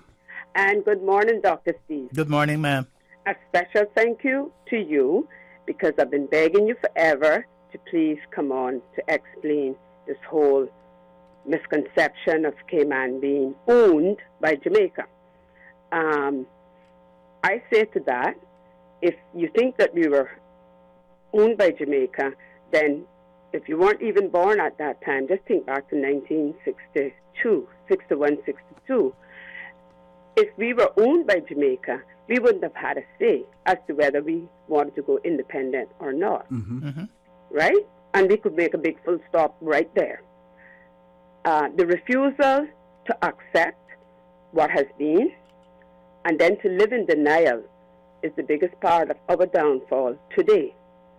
I couldn't help but listen to that, one of your previous callers, the one who called in about slavery. And she said she'd watch a documentary. We have all watched documentaries. They don't necessarily mean they're factual. And you can't watch one and assume that that's how it went. You have to watch several. And I'm watching the comments on Facebook where, and I'm going to read it to you, where a person has written in several comments, and their last comment says, this show is definitely skewed to continue dividing people. Okay?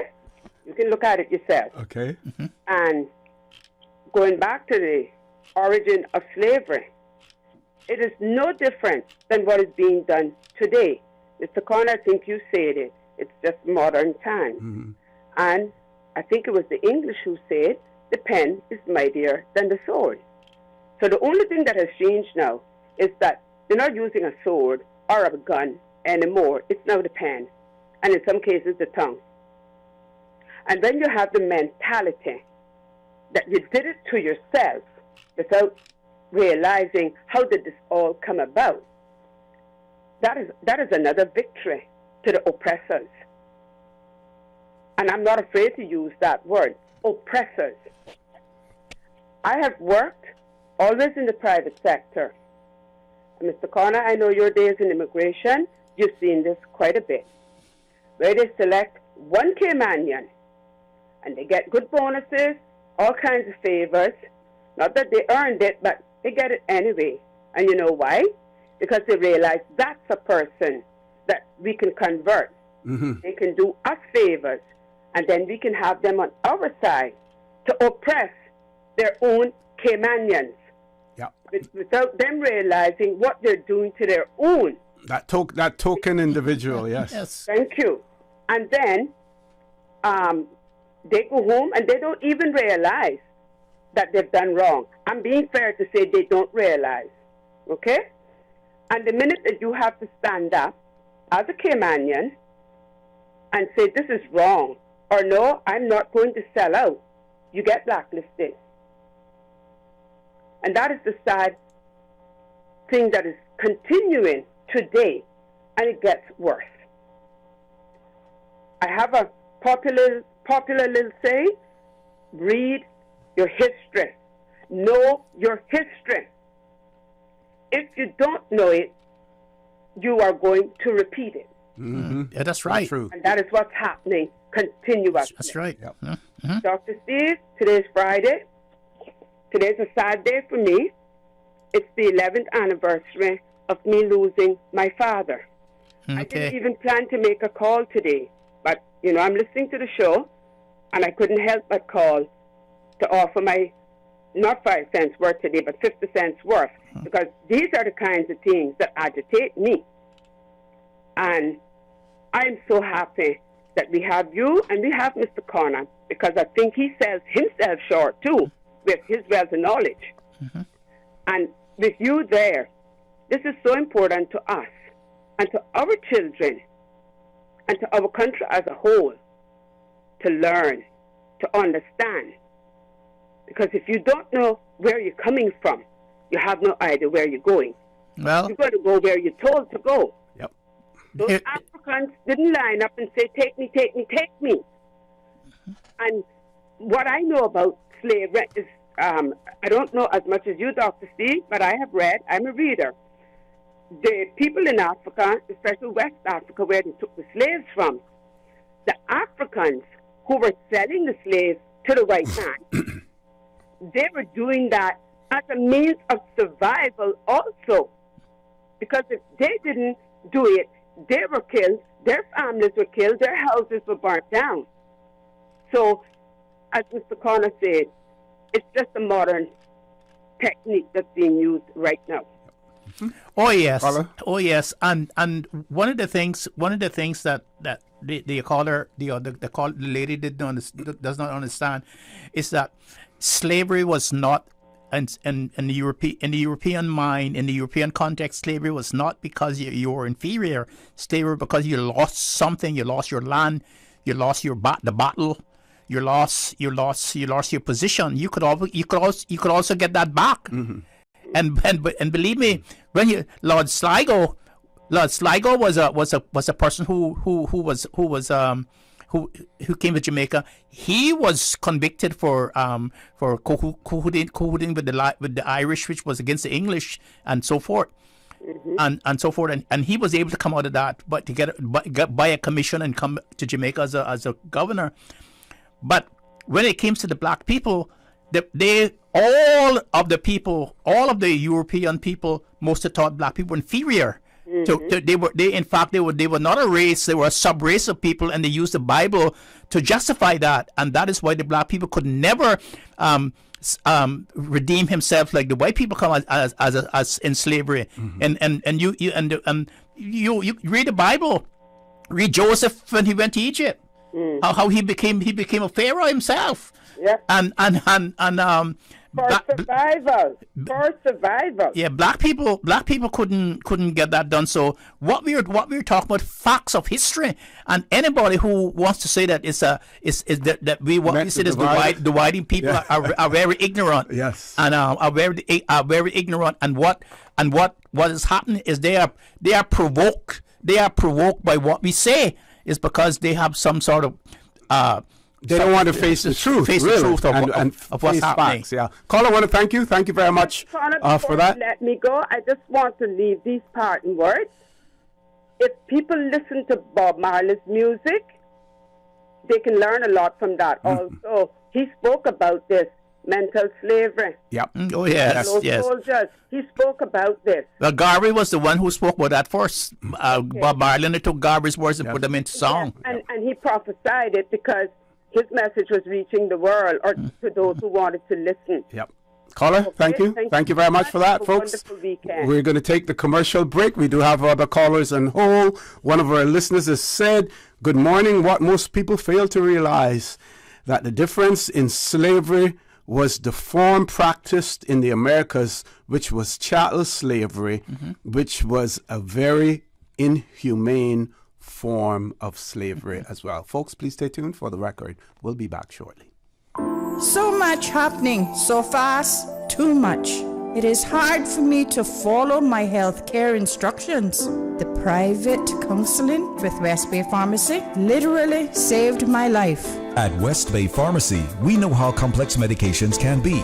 Our pharmacists are delighted to offer you personalized one-on-one healthcare counseling, free medication review, therapeutic callbacks, and we will liaise with your physician to ensure you receive the best in quality medical care. Quality of life has a whole new meaning with the right pharmacy to support you.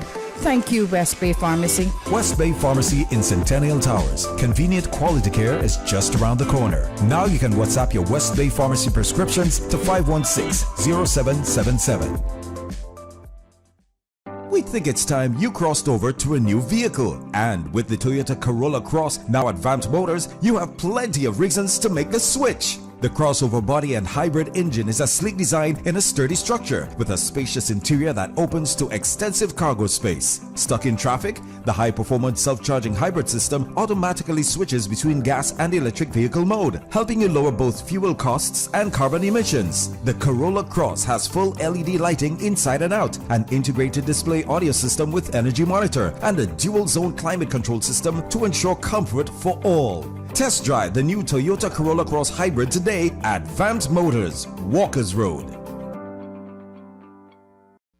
J&M Money touching down again. Now you can send your US dollars at any location on island, including the BRAC. It's easy. Just walk with your US dollars. No need to convert to CI. This is another convenient service available at J&M Money. They always find a way to make it easier and hassle-free. So remember, when you need to send your money and you only have US dollars, don't ever think of what to do. Just head straight to any J&M Money location and send your money the fast, convenient, and affordable J&M Money. J&M Money, touching down again. J&M Money, ranga to la friend.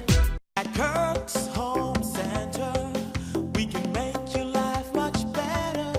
We got it all together. We got a great deal in store for you. From cookware to stereos, from power tools to plumbing supplies. Yeah, we got the best goods with the best price and a service to make you smile. At Kirk's Home Center, we got a great deal in store for you. The Heritage Day series brought to you by the Ministry of Youth, Sports, Culture and Heritage continues with the District of East End, Friday, November 4th from 11 a.m. until late. Celebrate your district and Caymanian heritage with local food, performances, fireworks and more. East End Heritage Day on Seaview Road, Friday, November 4th from 11 a.m. until late. Fire and fire, sweeping through the flag. Get your running shoes on, ruffle your tail feathers, and prepare to work off that extra helping of turkey dinner while giving back in a big way this Thanksgiving season. Registration is now open for the 7th annual Meals on Wheels 5K Turkey Trot Fundraising Run Walk. Walk, run, or waddle. Don't miss it. Saturday, November 26th, starting and ending at Grand Ole House, South Church Street. Registration is open to all ages. Join our sponsors, Grand Ole House, Western Resort, Kirk Market, Progressive Distributors, Cafe Del Sol, and Radio Cayman as they support Meals on Wheels in the fight to end senior hunger in the Cayman Islands. Register today online at www.mealsonwheels.ky or call 769-1974 for more information. See you at the start line.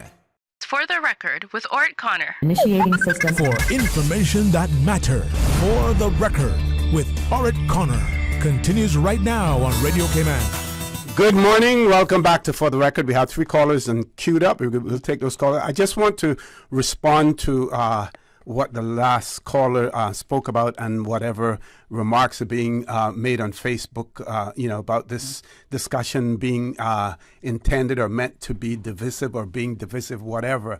We started out this conversation this morning, this show, we started out by talking about an act for the government of the Cayman Islands that was passed on the 22nd of June, 1863 in the United Kingdom to regularize what legislation that had been passed by our justices and vestry men here in the Cayman Islands, and to dispel the whole rumor, the statements that are being made that Jamaica, the Cayman Islands, was ruled as a part of Jamaica, was a parish of Jamaica, or whatever. We had a caller who called in about slavery, because we mentioned about the plantations here, the mahogany being shipped off in slavery and everything. But I want to thank that caller who called about that, because we need to stop hiding, from facts and from our history. Now, for the person who's made the remarks on Facebook, I don't know who you are, and it really doesn't matter to me who you are as well. But we're not going to sit and just accept. We're not going to be like how the Prime Minister of Jamaica, when the David Cameron, I think it was, Prime Minister of the United Kingdom, went over there and they were talking about reparations and everything else and saying that we need to move past this. Yes, we're not going to move past this. So I don't know who you are, whether or not you're a sympathizer or whether or not you just want to take your head and stick it in the sand and forget about this. But don't forget what the Jewish people have said, never again. And they have made sure, and they continue to make sure, that what happened to them in Germany will never happen again. And we as black people need to do the same. So no apologies. And we're talking about our history, and anybody who, and I was abhorred.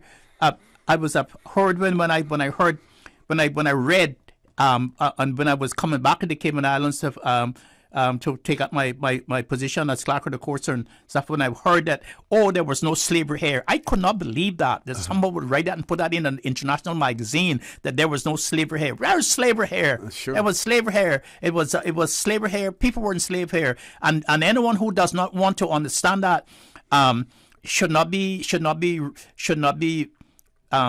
writing things like that about Cayman.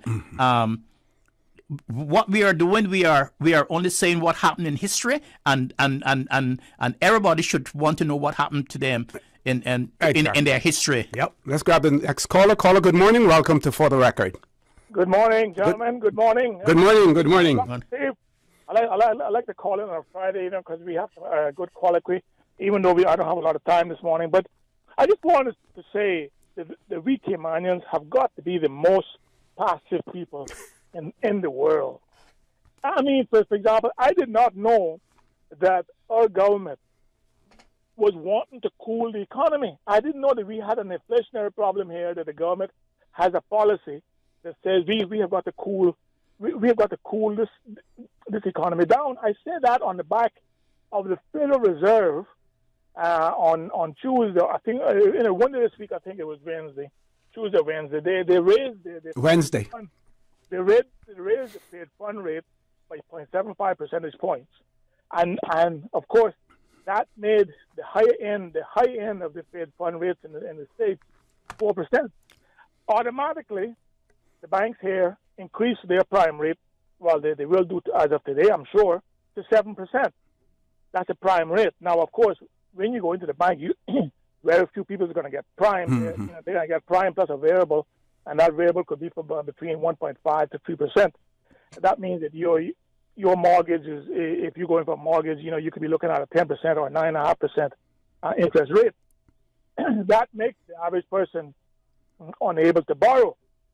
Now, I maintain that someone said they checked at our quasi-Federal Reserve institution, and they said the reason for that is because the banks here borrow the money from U.S. banks when they make loans, and that's utter rubbish.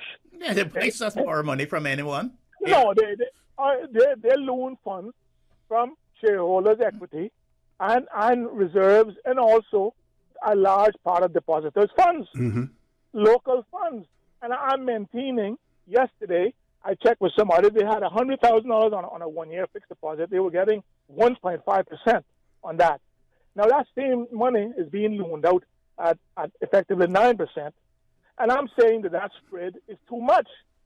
It is usury, and government needs to be paying attention and having some manner and vehicle to rein in the banks with this practice of copying the Federal Reserve policy without no explanation as to why they can do it.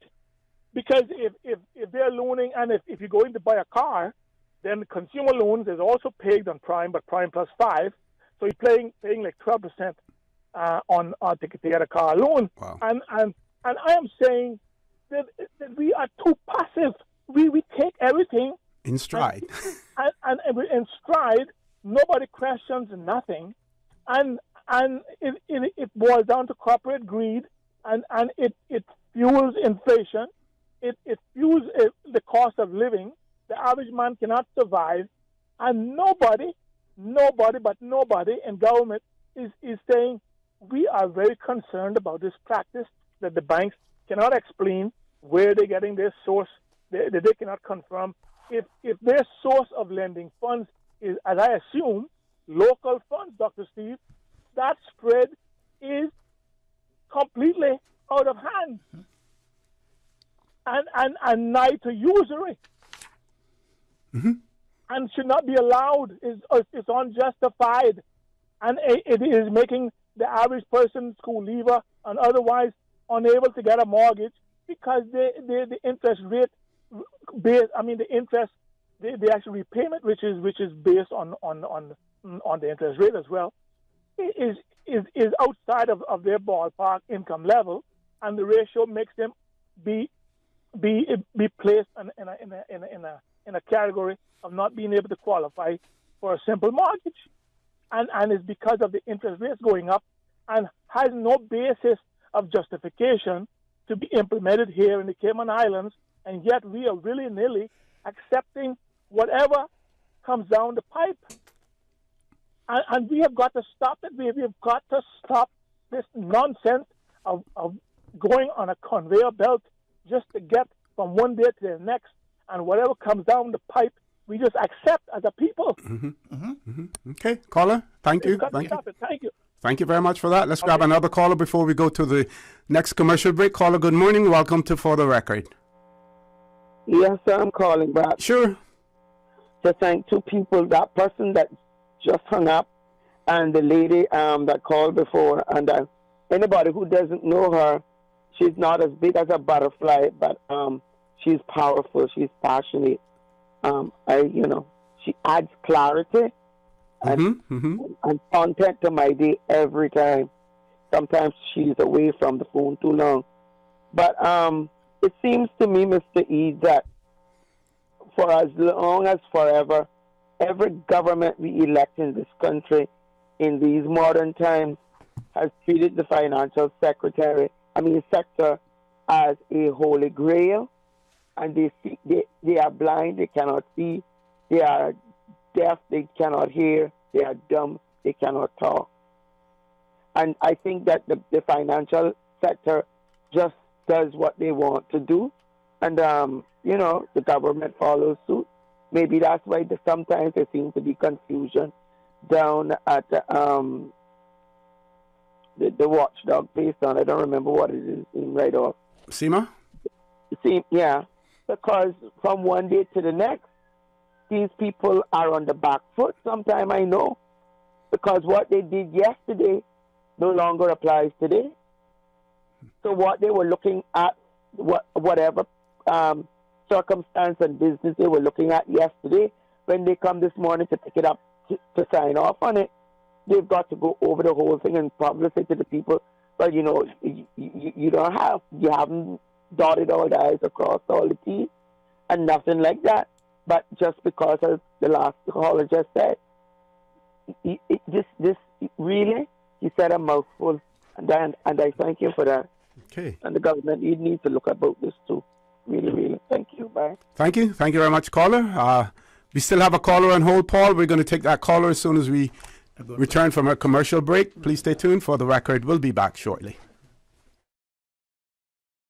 And the whole island is one big party, party, party. Little K Cayman. The 2022 Pirates Fest season starts with you November 4th through the 6th with the official kickoff at McCoy's Sunset Bar Friday the 4th, followed by the float parade 3 p.m. on the 5th starting from Southern Cross, costume competition, fireworks show, and don't forget about the Pirates Party at the Hungry Iguana. You know them pirates like a little party, Little Cayman style.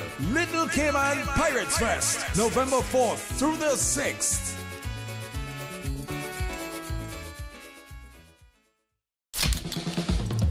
What's that? No sugar, same amazing taste? Coca-Cola Zero Sugar is here to stay. Classic taste, pure satisfaction. Be sure to stop into any Tortuga location and get your own case of Coke Zero. Or grab an ice-cold one straight from the cooler. Brought to you by Tortuga Distributors Limited.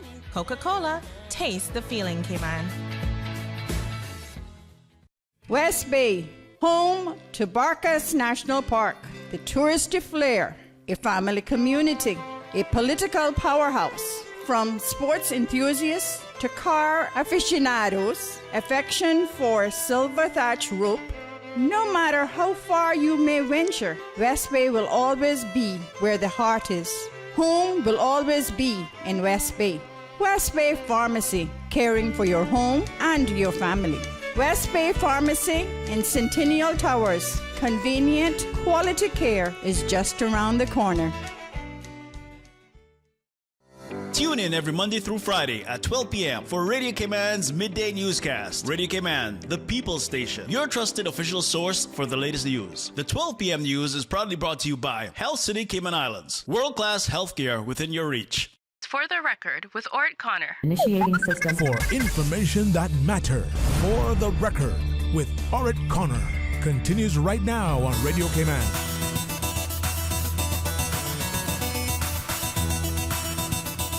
Good morning and welcome back to For the Record. Going straight to the phone lines as promised. Caller, good morning, welcome.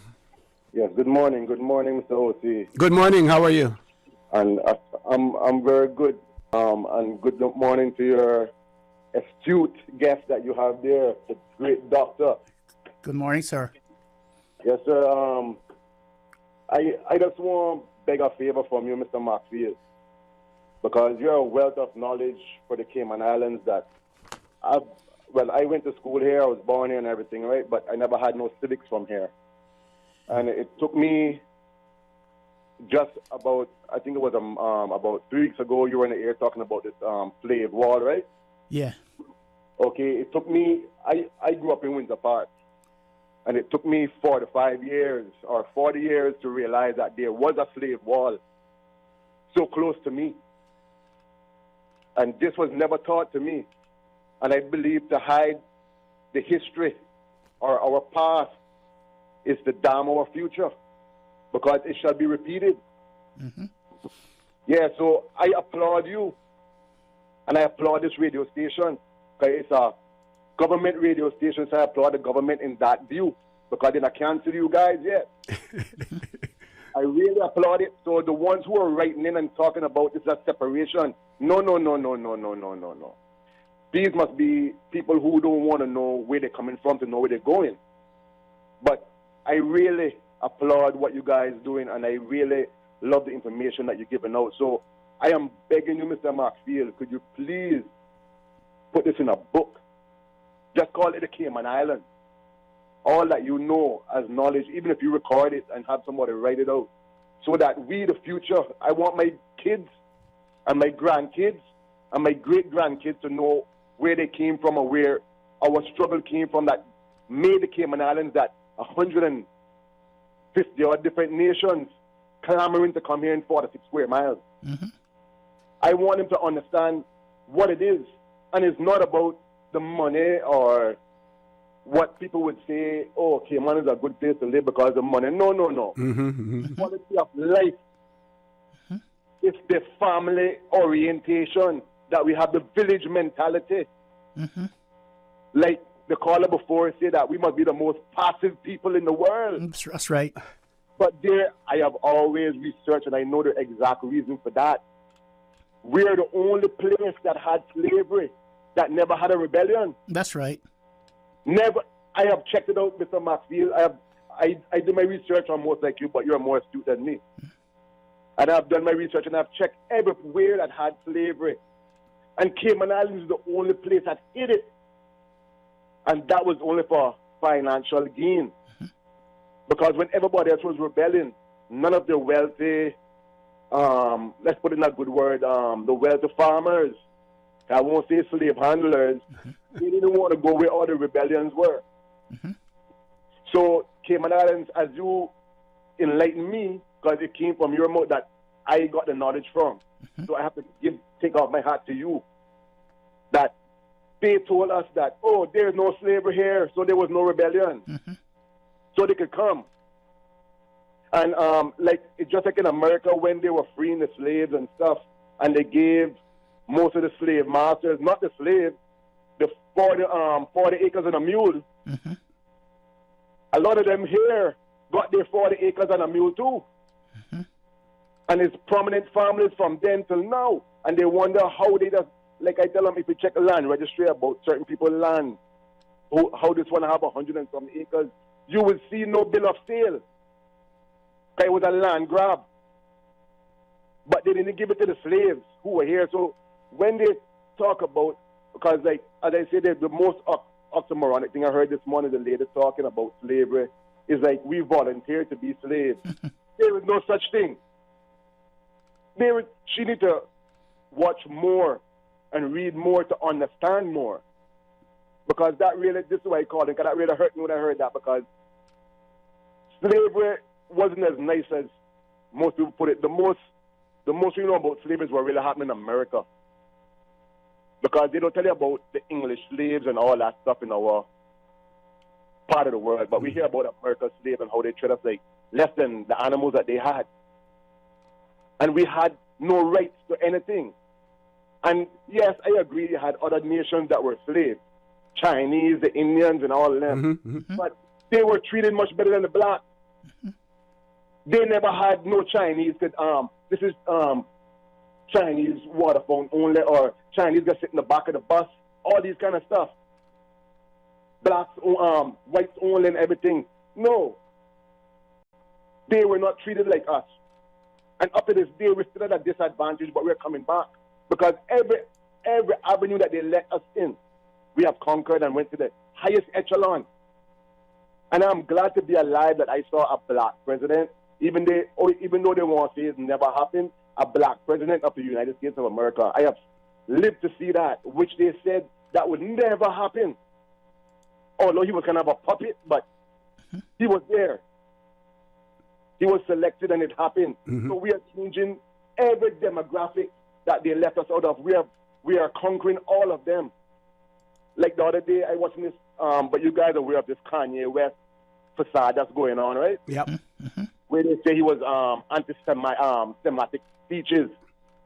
But I dare, like he said, I dare anybody to look at the first 10 top single songs. I don't care which way in the world you is.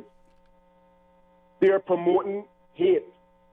They're telling you, call the women them bees, call them us, we degrading ourselves, calling ourselves niggers, and all. But this is the pop stuff that we go for. Look who is behind it. Look who is publicizing it.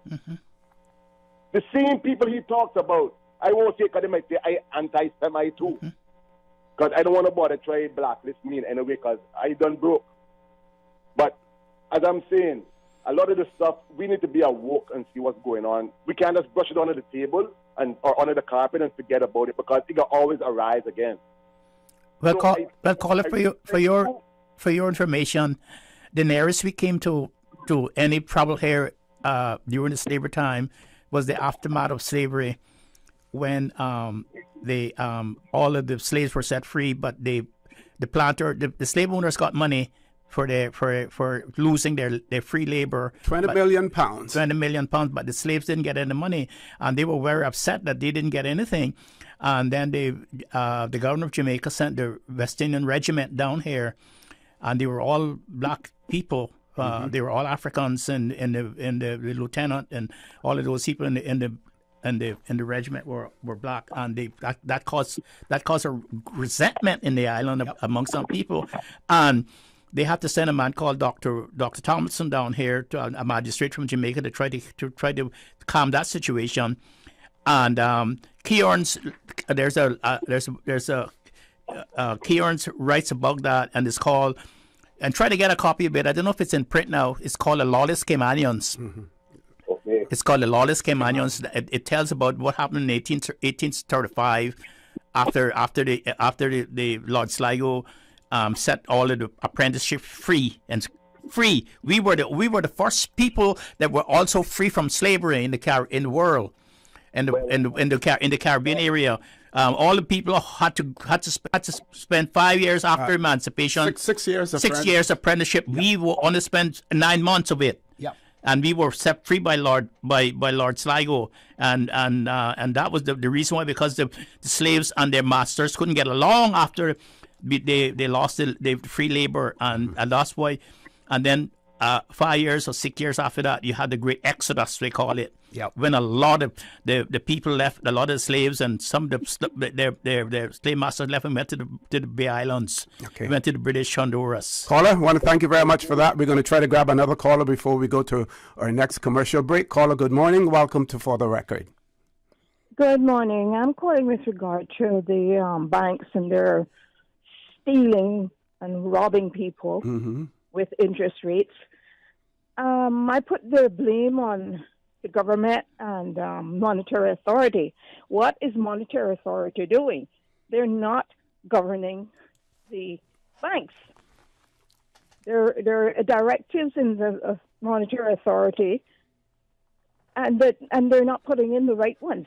The only thing they put in the monetary authority is to help the banks kill the locals. So somebody needs to get off of their red you-know-what and do some work, including the Parliament. They need to pull apart that monetary authority, whatever they call it. The legislation? Legislation, and put something in there to protect the people from the banks. They're working off of the U.S. something. We got to work off of our economy. Ma'am, have you ever thought about getting together with some people and form a group and form a credit union? There's only one credit union, and it's the government credit union, and you have to. I guess. Well, they're expanding their membership now. They have done so in the past, and they're doing it so that if you belong to smaller groups, they haven't decided which ones yet that you will be able to participate as well. Because even though their rates may increase when the interest rates go up, they don't go up. No, they're not increase. At the same rate. And you're borrowing your own money, yes, mostly. You're exactly. borrowing your own money. Yeah, I know. I've been in the credit union. I know how that works. I've been in the banks, and I know how they work, too. And the banks are thieves, and the monetary authority is assisting them. Okay. Government need to pull that monetary authority apart and do the right thing. Got you. Caller, thank you very much for that. By the United States. Yep.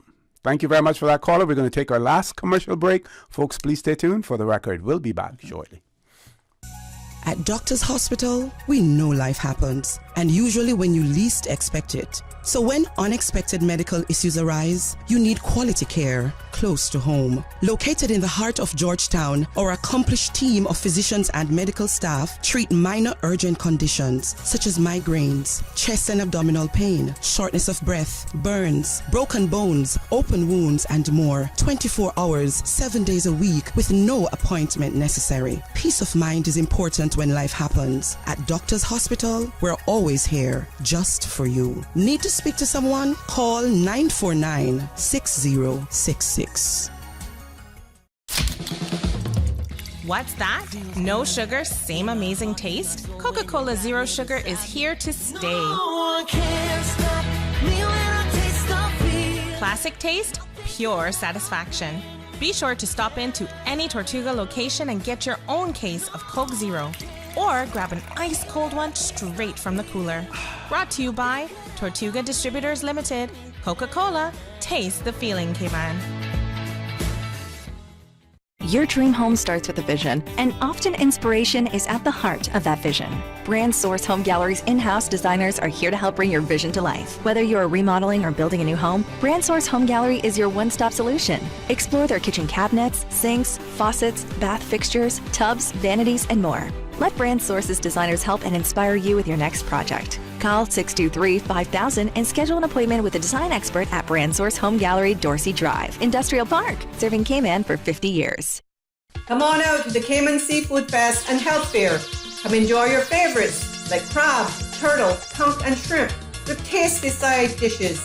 Get free blood pressure checks, flu shots, nutritional counseling, and much more. See you Saturday, November the 5th, 11 to 3 at the Farmers Market next to the cricket grounds. All proceeds to support the NCVO. Brought to you by the Progressives, celebrating 20 years of service to the Cayman Islands.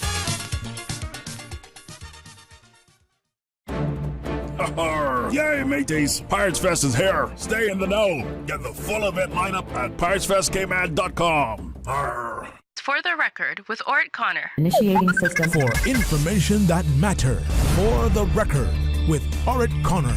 Continues right now on Radio Cayman. Good morning. Welcome back to For the Record. We're in the last leg of the show this morning.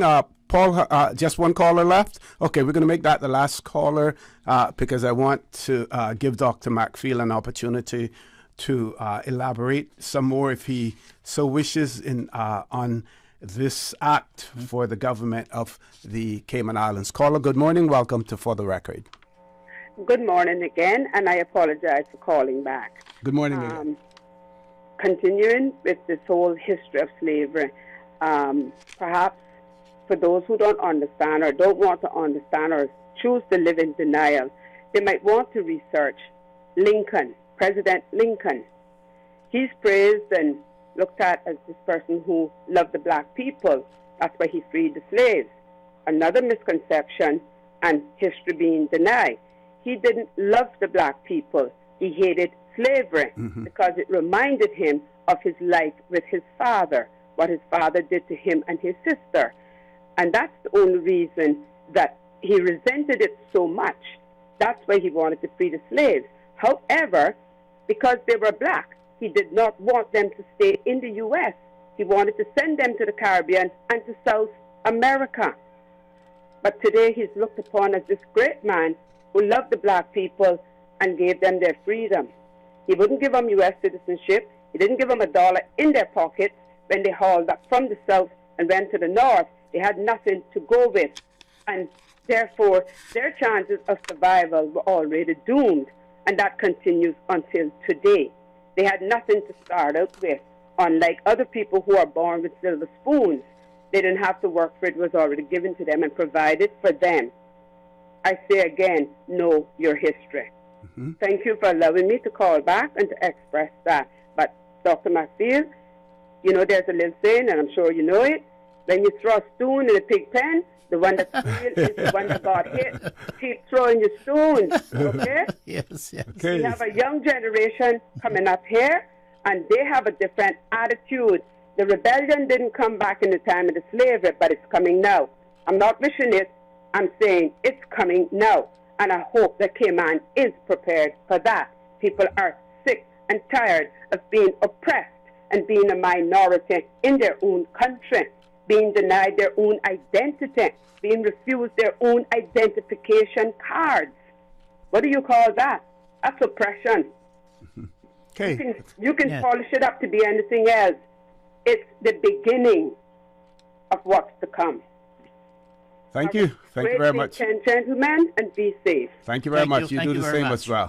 Okay, Doc? Yes. I think that some of the misconceptions that we have witnessed all through the decades is because some people probably read the Cayman Act of 1863 and didn't understand what it said, or read it and purposely misinterpreted what it said. So I just want to read section 5 and 6 now to get to the gist of where I believe that misconception arises from.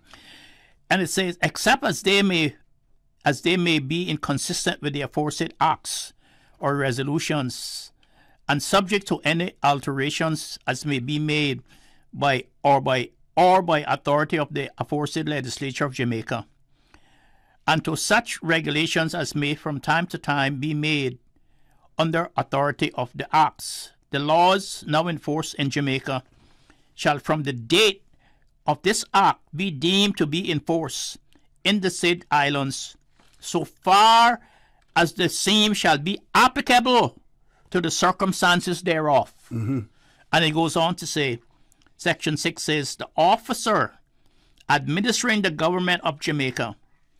Now we know the officer to administer the government of Jamaica is the governor. So it says, the officer administering the government of Jamaica shall have, as far as may be, the same powers and authorities in respect of the said islands as if the same had been part of the islands of Jamaica. It doesn't say that Cayman would become part of Jamaica. It said his powers would be the same as if the islands were part of Jamaica. Right. In other words, he would have the same powers in Cayman as he had in Jamaica. And I think that's where the misconceptions comes in. And then it goes on to say, Section 7 says, the Supreme Court of Jamaica and all officers thereof shall have and exercise in respect to suits, actions, questions, or prosecutions arising in the said islands, which may not be lawfully triable by any authority therein, or which in conformity with any law, or I think there's a little typo here, and they think requests for the purpose of hearing and determining of the such suits, actions, prosecutions, and appeal as aforesaid, provided that no such rule shall take effect until it shall have been signed by the officer administering the government of Jamaica in token of his approval thereof. So in other words, the court in Jamaica would administer prosecutions and actions and questions of law in Cayman, which we didn't have in Cayman. In other words, they would interpret those things which we didn't have in Cayman. So what this law did, the main purpose of the 1863 Act was to settle the question of where Cayman fit into the whole scheme of things politically and politically and constitutionally once and for all, and to bring Cayman back into the fold under the governor of Jamaica, and settling the question of what was the relationship between the governor of Jamaica and Cayman at once and for all. But it had nothing to do with Cayman being part of Jamaica, part of any parish.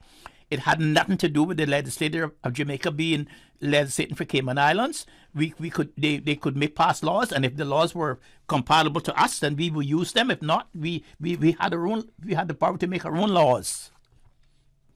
So that's the position of the Cayman Act. Now, somebody was saying, what happened to that? What we then were administered by the governor of Jamaica, who we were under the governor of Jamaica as far as assent to our legislation until 1962.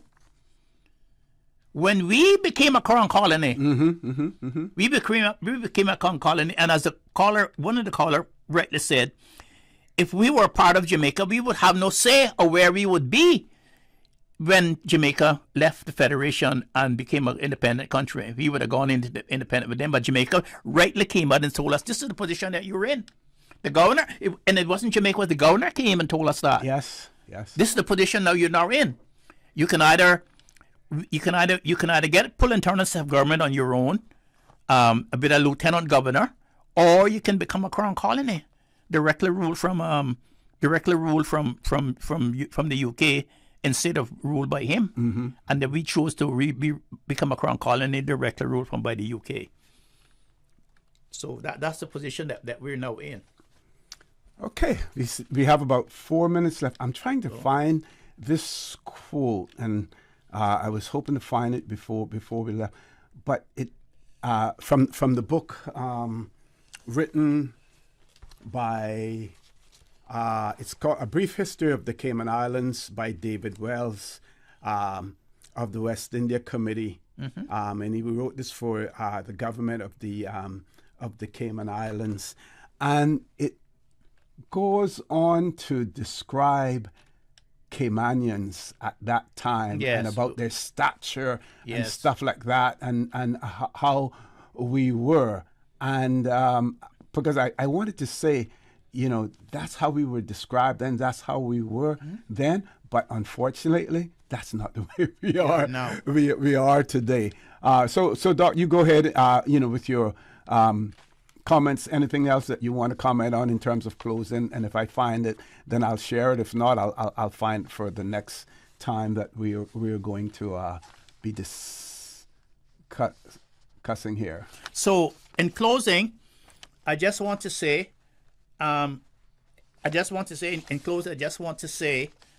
that where I am now. Yes, this is the. Ooh.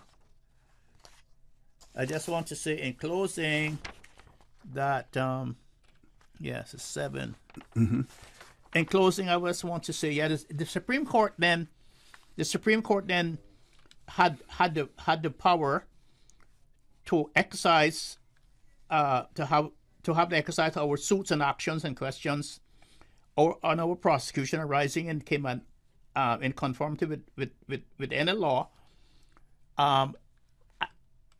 where we did not provide for that, and so that is the reasons why then that we had the appeal going up to the from Cayman to Jamaica. Okay, I found what I was looking for. Yes. So there's this book, A Brief History of the Cayman Islands by David Wells of the West India Committee for the government of the Cayman Islands.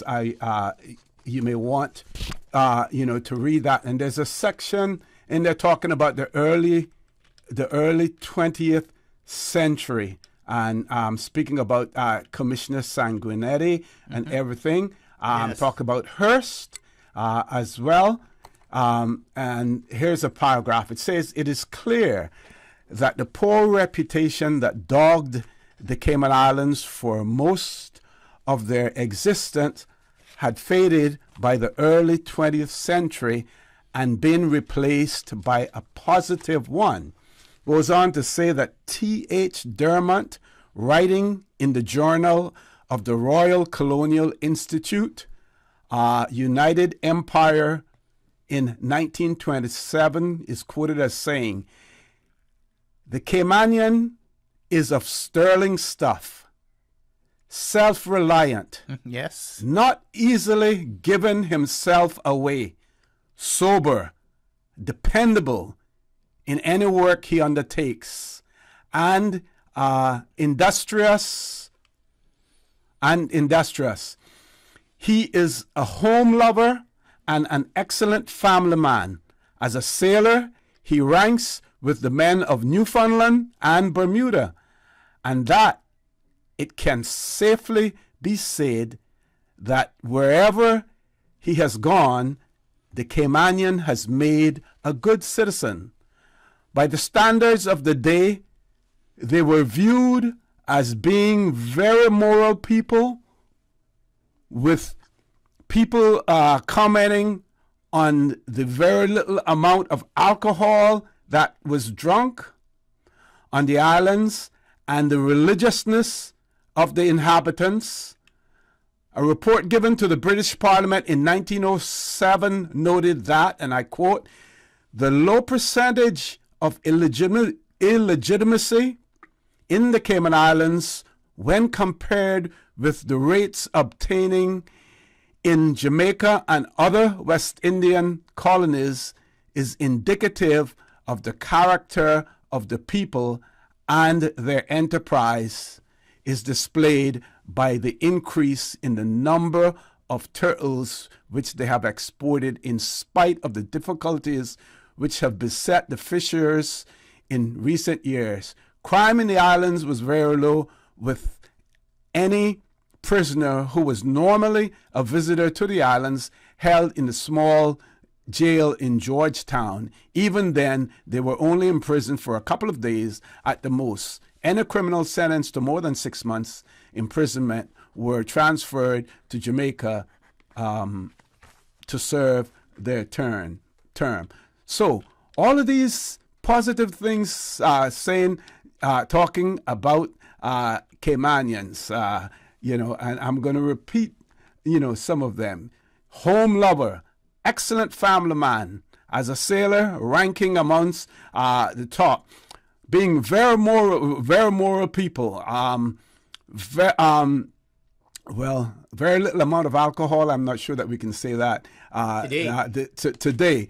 But all of the other things, the Caymanian is of sterling stuff, self-reliant, not easily giving himself away, sober, dependable in any work he undertakes, and industrious. But yet, folks, we allow people to come here today, establish businesses, and what do they tell us? Oh, I can't get Caymanians to work for me. Lazy. They're lazy. They come to work one day, they want to get paid by the time in the evening, and they don't show up for 2 days.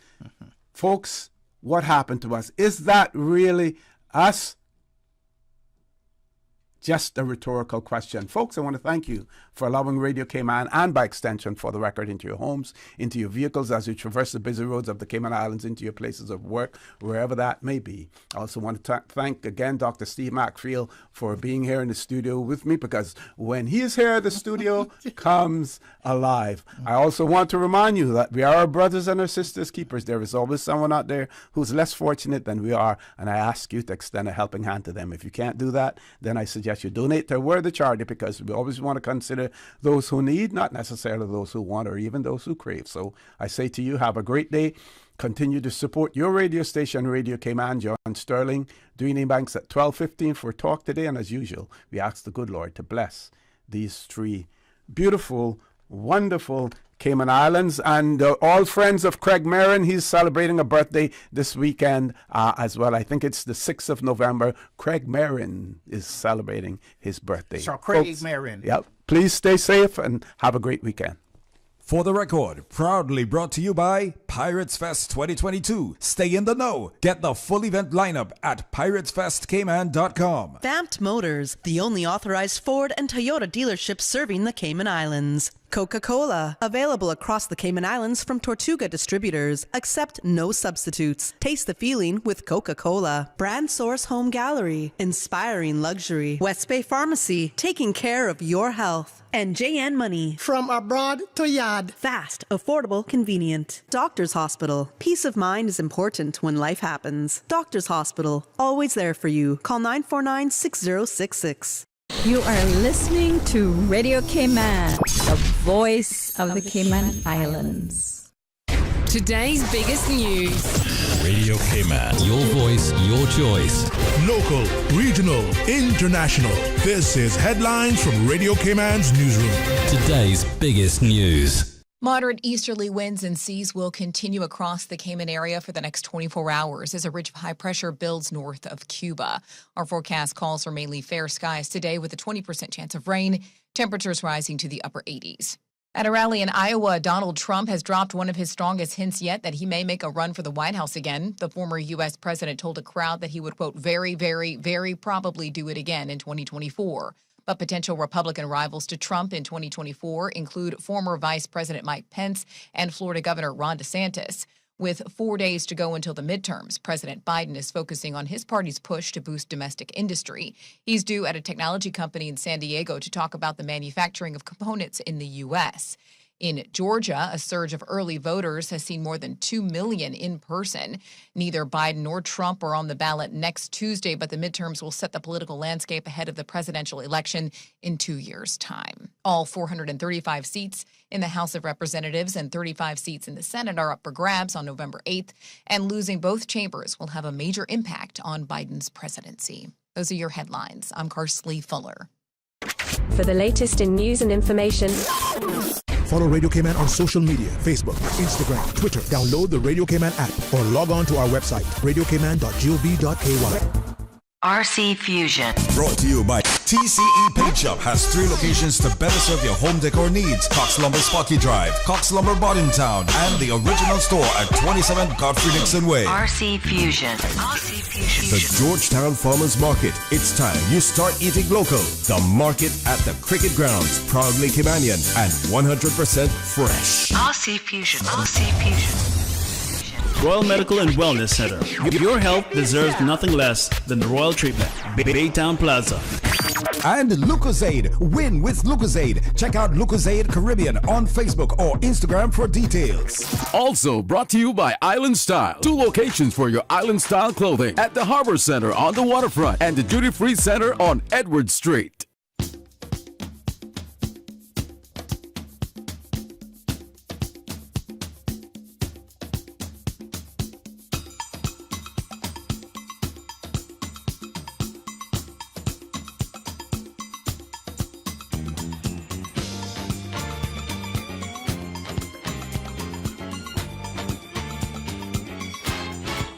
Her name was Lola.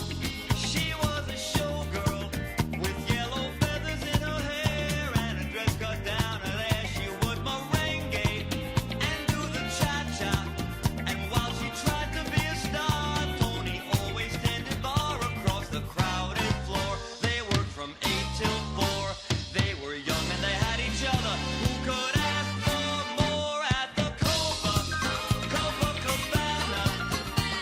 The hottest spot north of Havana. At the Copacabana.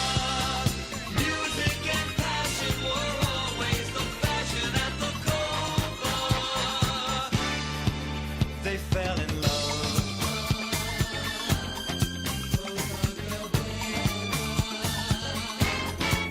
His name was Rico.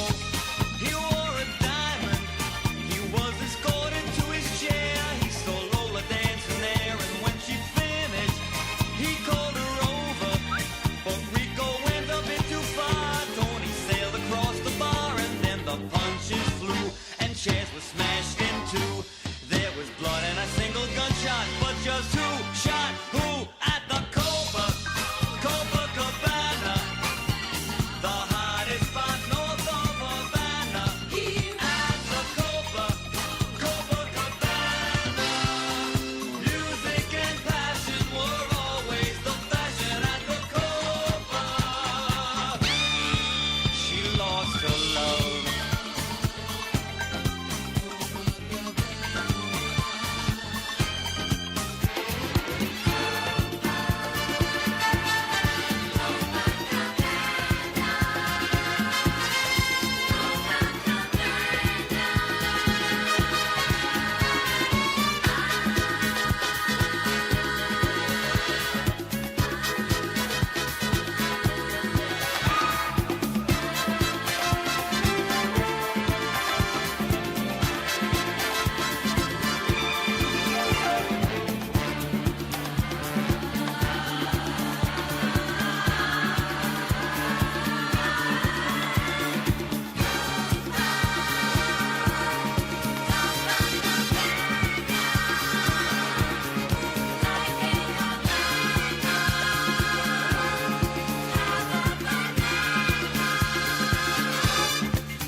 Lola.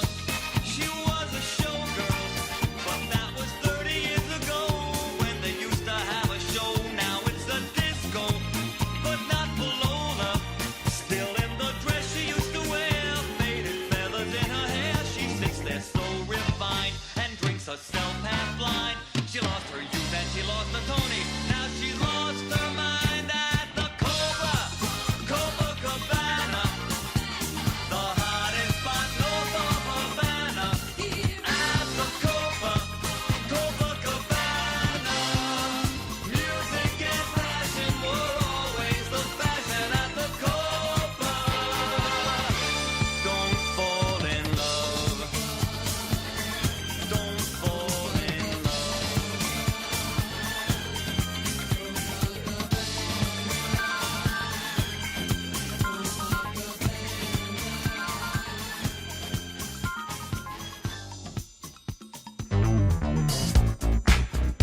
a bad mama jamma, just as fine as she can be. Hey, she's a bad mama jamma, just as fine as she can be. Her body measurements are perfect in every dimension. She's got a figure that's shown of great attention. She's poetry in motion, a beautiful sight to see. I get so excited viewing her anatomy. She's shield, oh, she's tight, got all the curves a man like. She's shield, oh, she's tight, got all the curves a man like. Look at her, she's a bad mama jamma, just as fine as she can be. Hey, she's a bad mama jamma, oh, just as fine as she can be. Looks like she's born into the gold she wears. The essence of beauty, ooh, such lovely hair. She's boxy classy, oh, sexy sassy. She's heavenly, a treat for the eye to see. She's real, oh, she's stacked, got all the curves a man like. Oh, she's real, oh, she's stacked, got all the curves a man like. Ooh-wee, she's a bad mama jamma, ooh, she's bad, just as fine as she can be. Hey, she's a bad mama jamma, oh, just as fine as she can be.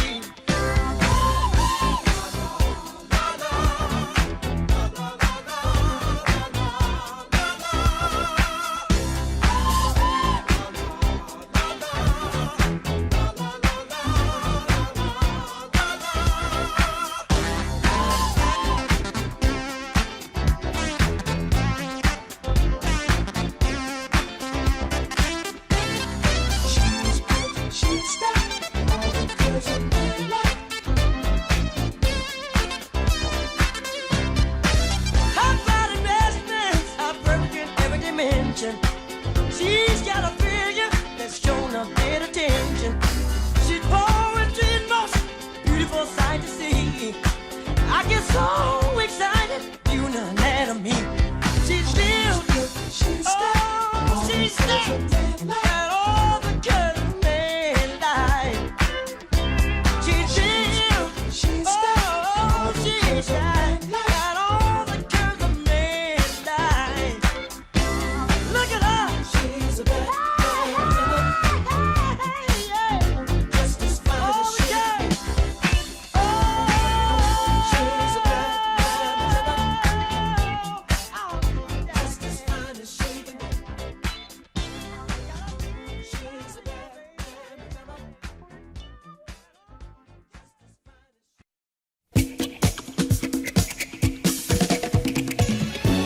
Hey, good morning to Radio Cayman. This is yours truly, DJ Lynn. That's right, I'm back and I'm in the building. Turning the beat around for you on this beautiful Friday. Kicking it off with some 70s throwback for you. Here's Vicky Sue Robinson. Turn the beat around. Love to hear percussion. Turn it upside down. Love to hear percussion. Love to hear it. Blow horns just sound pretty. Your violins keep moving to the nitty gritty. But when you hear the scratch of the guitar scratching, then you know that rhythm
Oh boy, this menopause is something else. As if Cayman wasn't hard enough. Nature now don't go and give me hot flashes on top of that. But I'm grateful for growing older. It's a privilege that is denied by many, which is why taking care of me is priority number one. Hello, I'm Dr. Grant Davis, consultant obstetrician and gynecologist with a specialization in menopause. I work at the Royal Medical and Wellness Center. Put your worries at ease, make your healthcare a breeze, and live your best life. Call me at 769-6230. WhatsApp available at 922-2119. Royal Medical and Wellness Center, Baytown Plaza, West Bay Road, across from the wharf. Your health deserves nothing less than the royal treatment.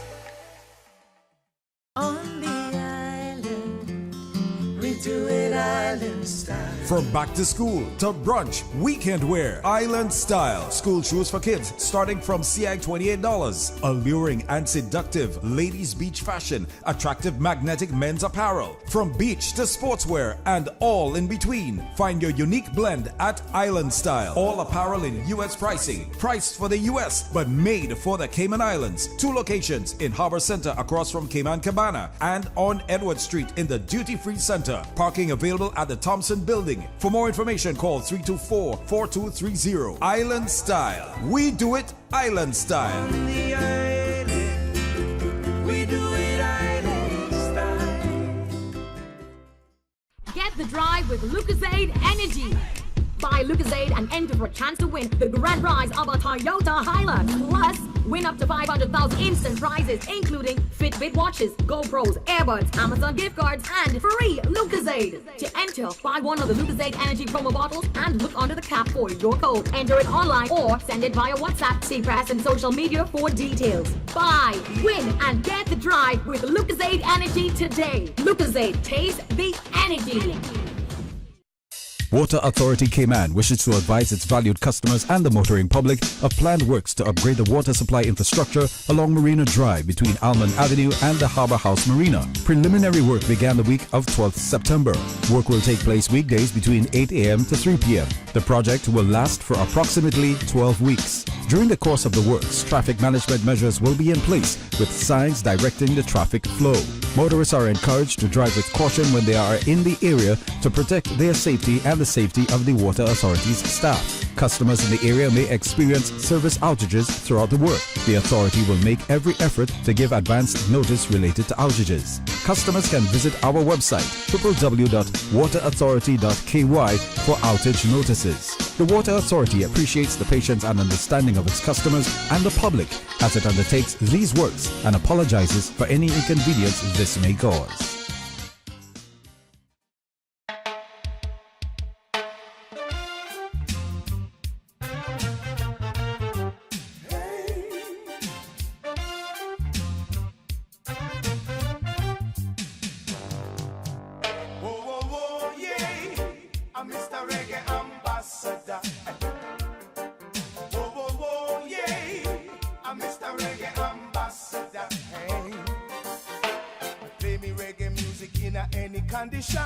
Drop it in a style, drop it in a fashion.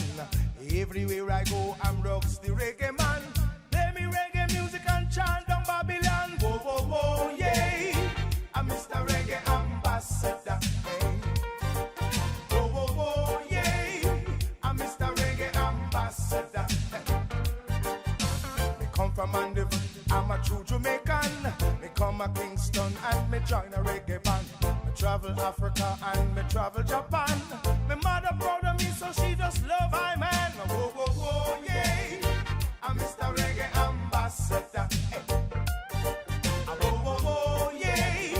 I'm Mr. Reggae Ambassador. Hey.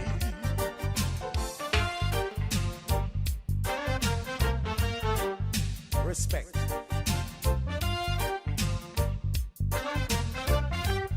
God bless.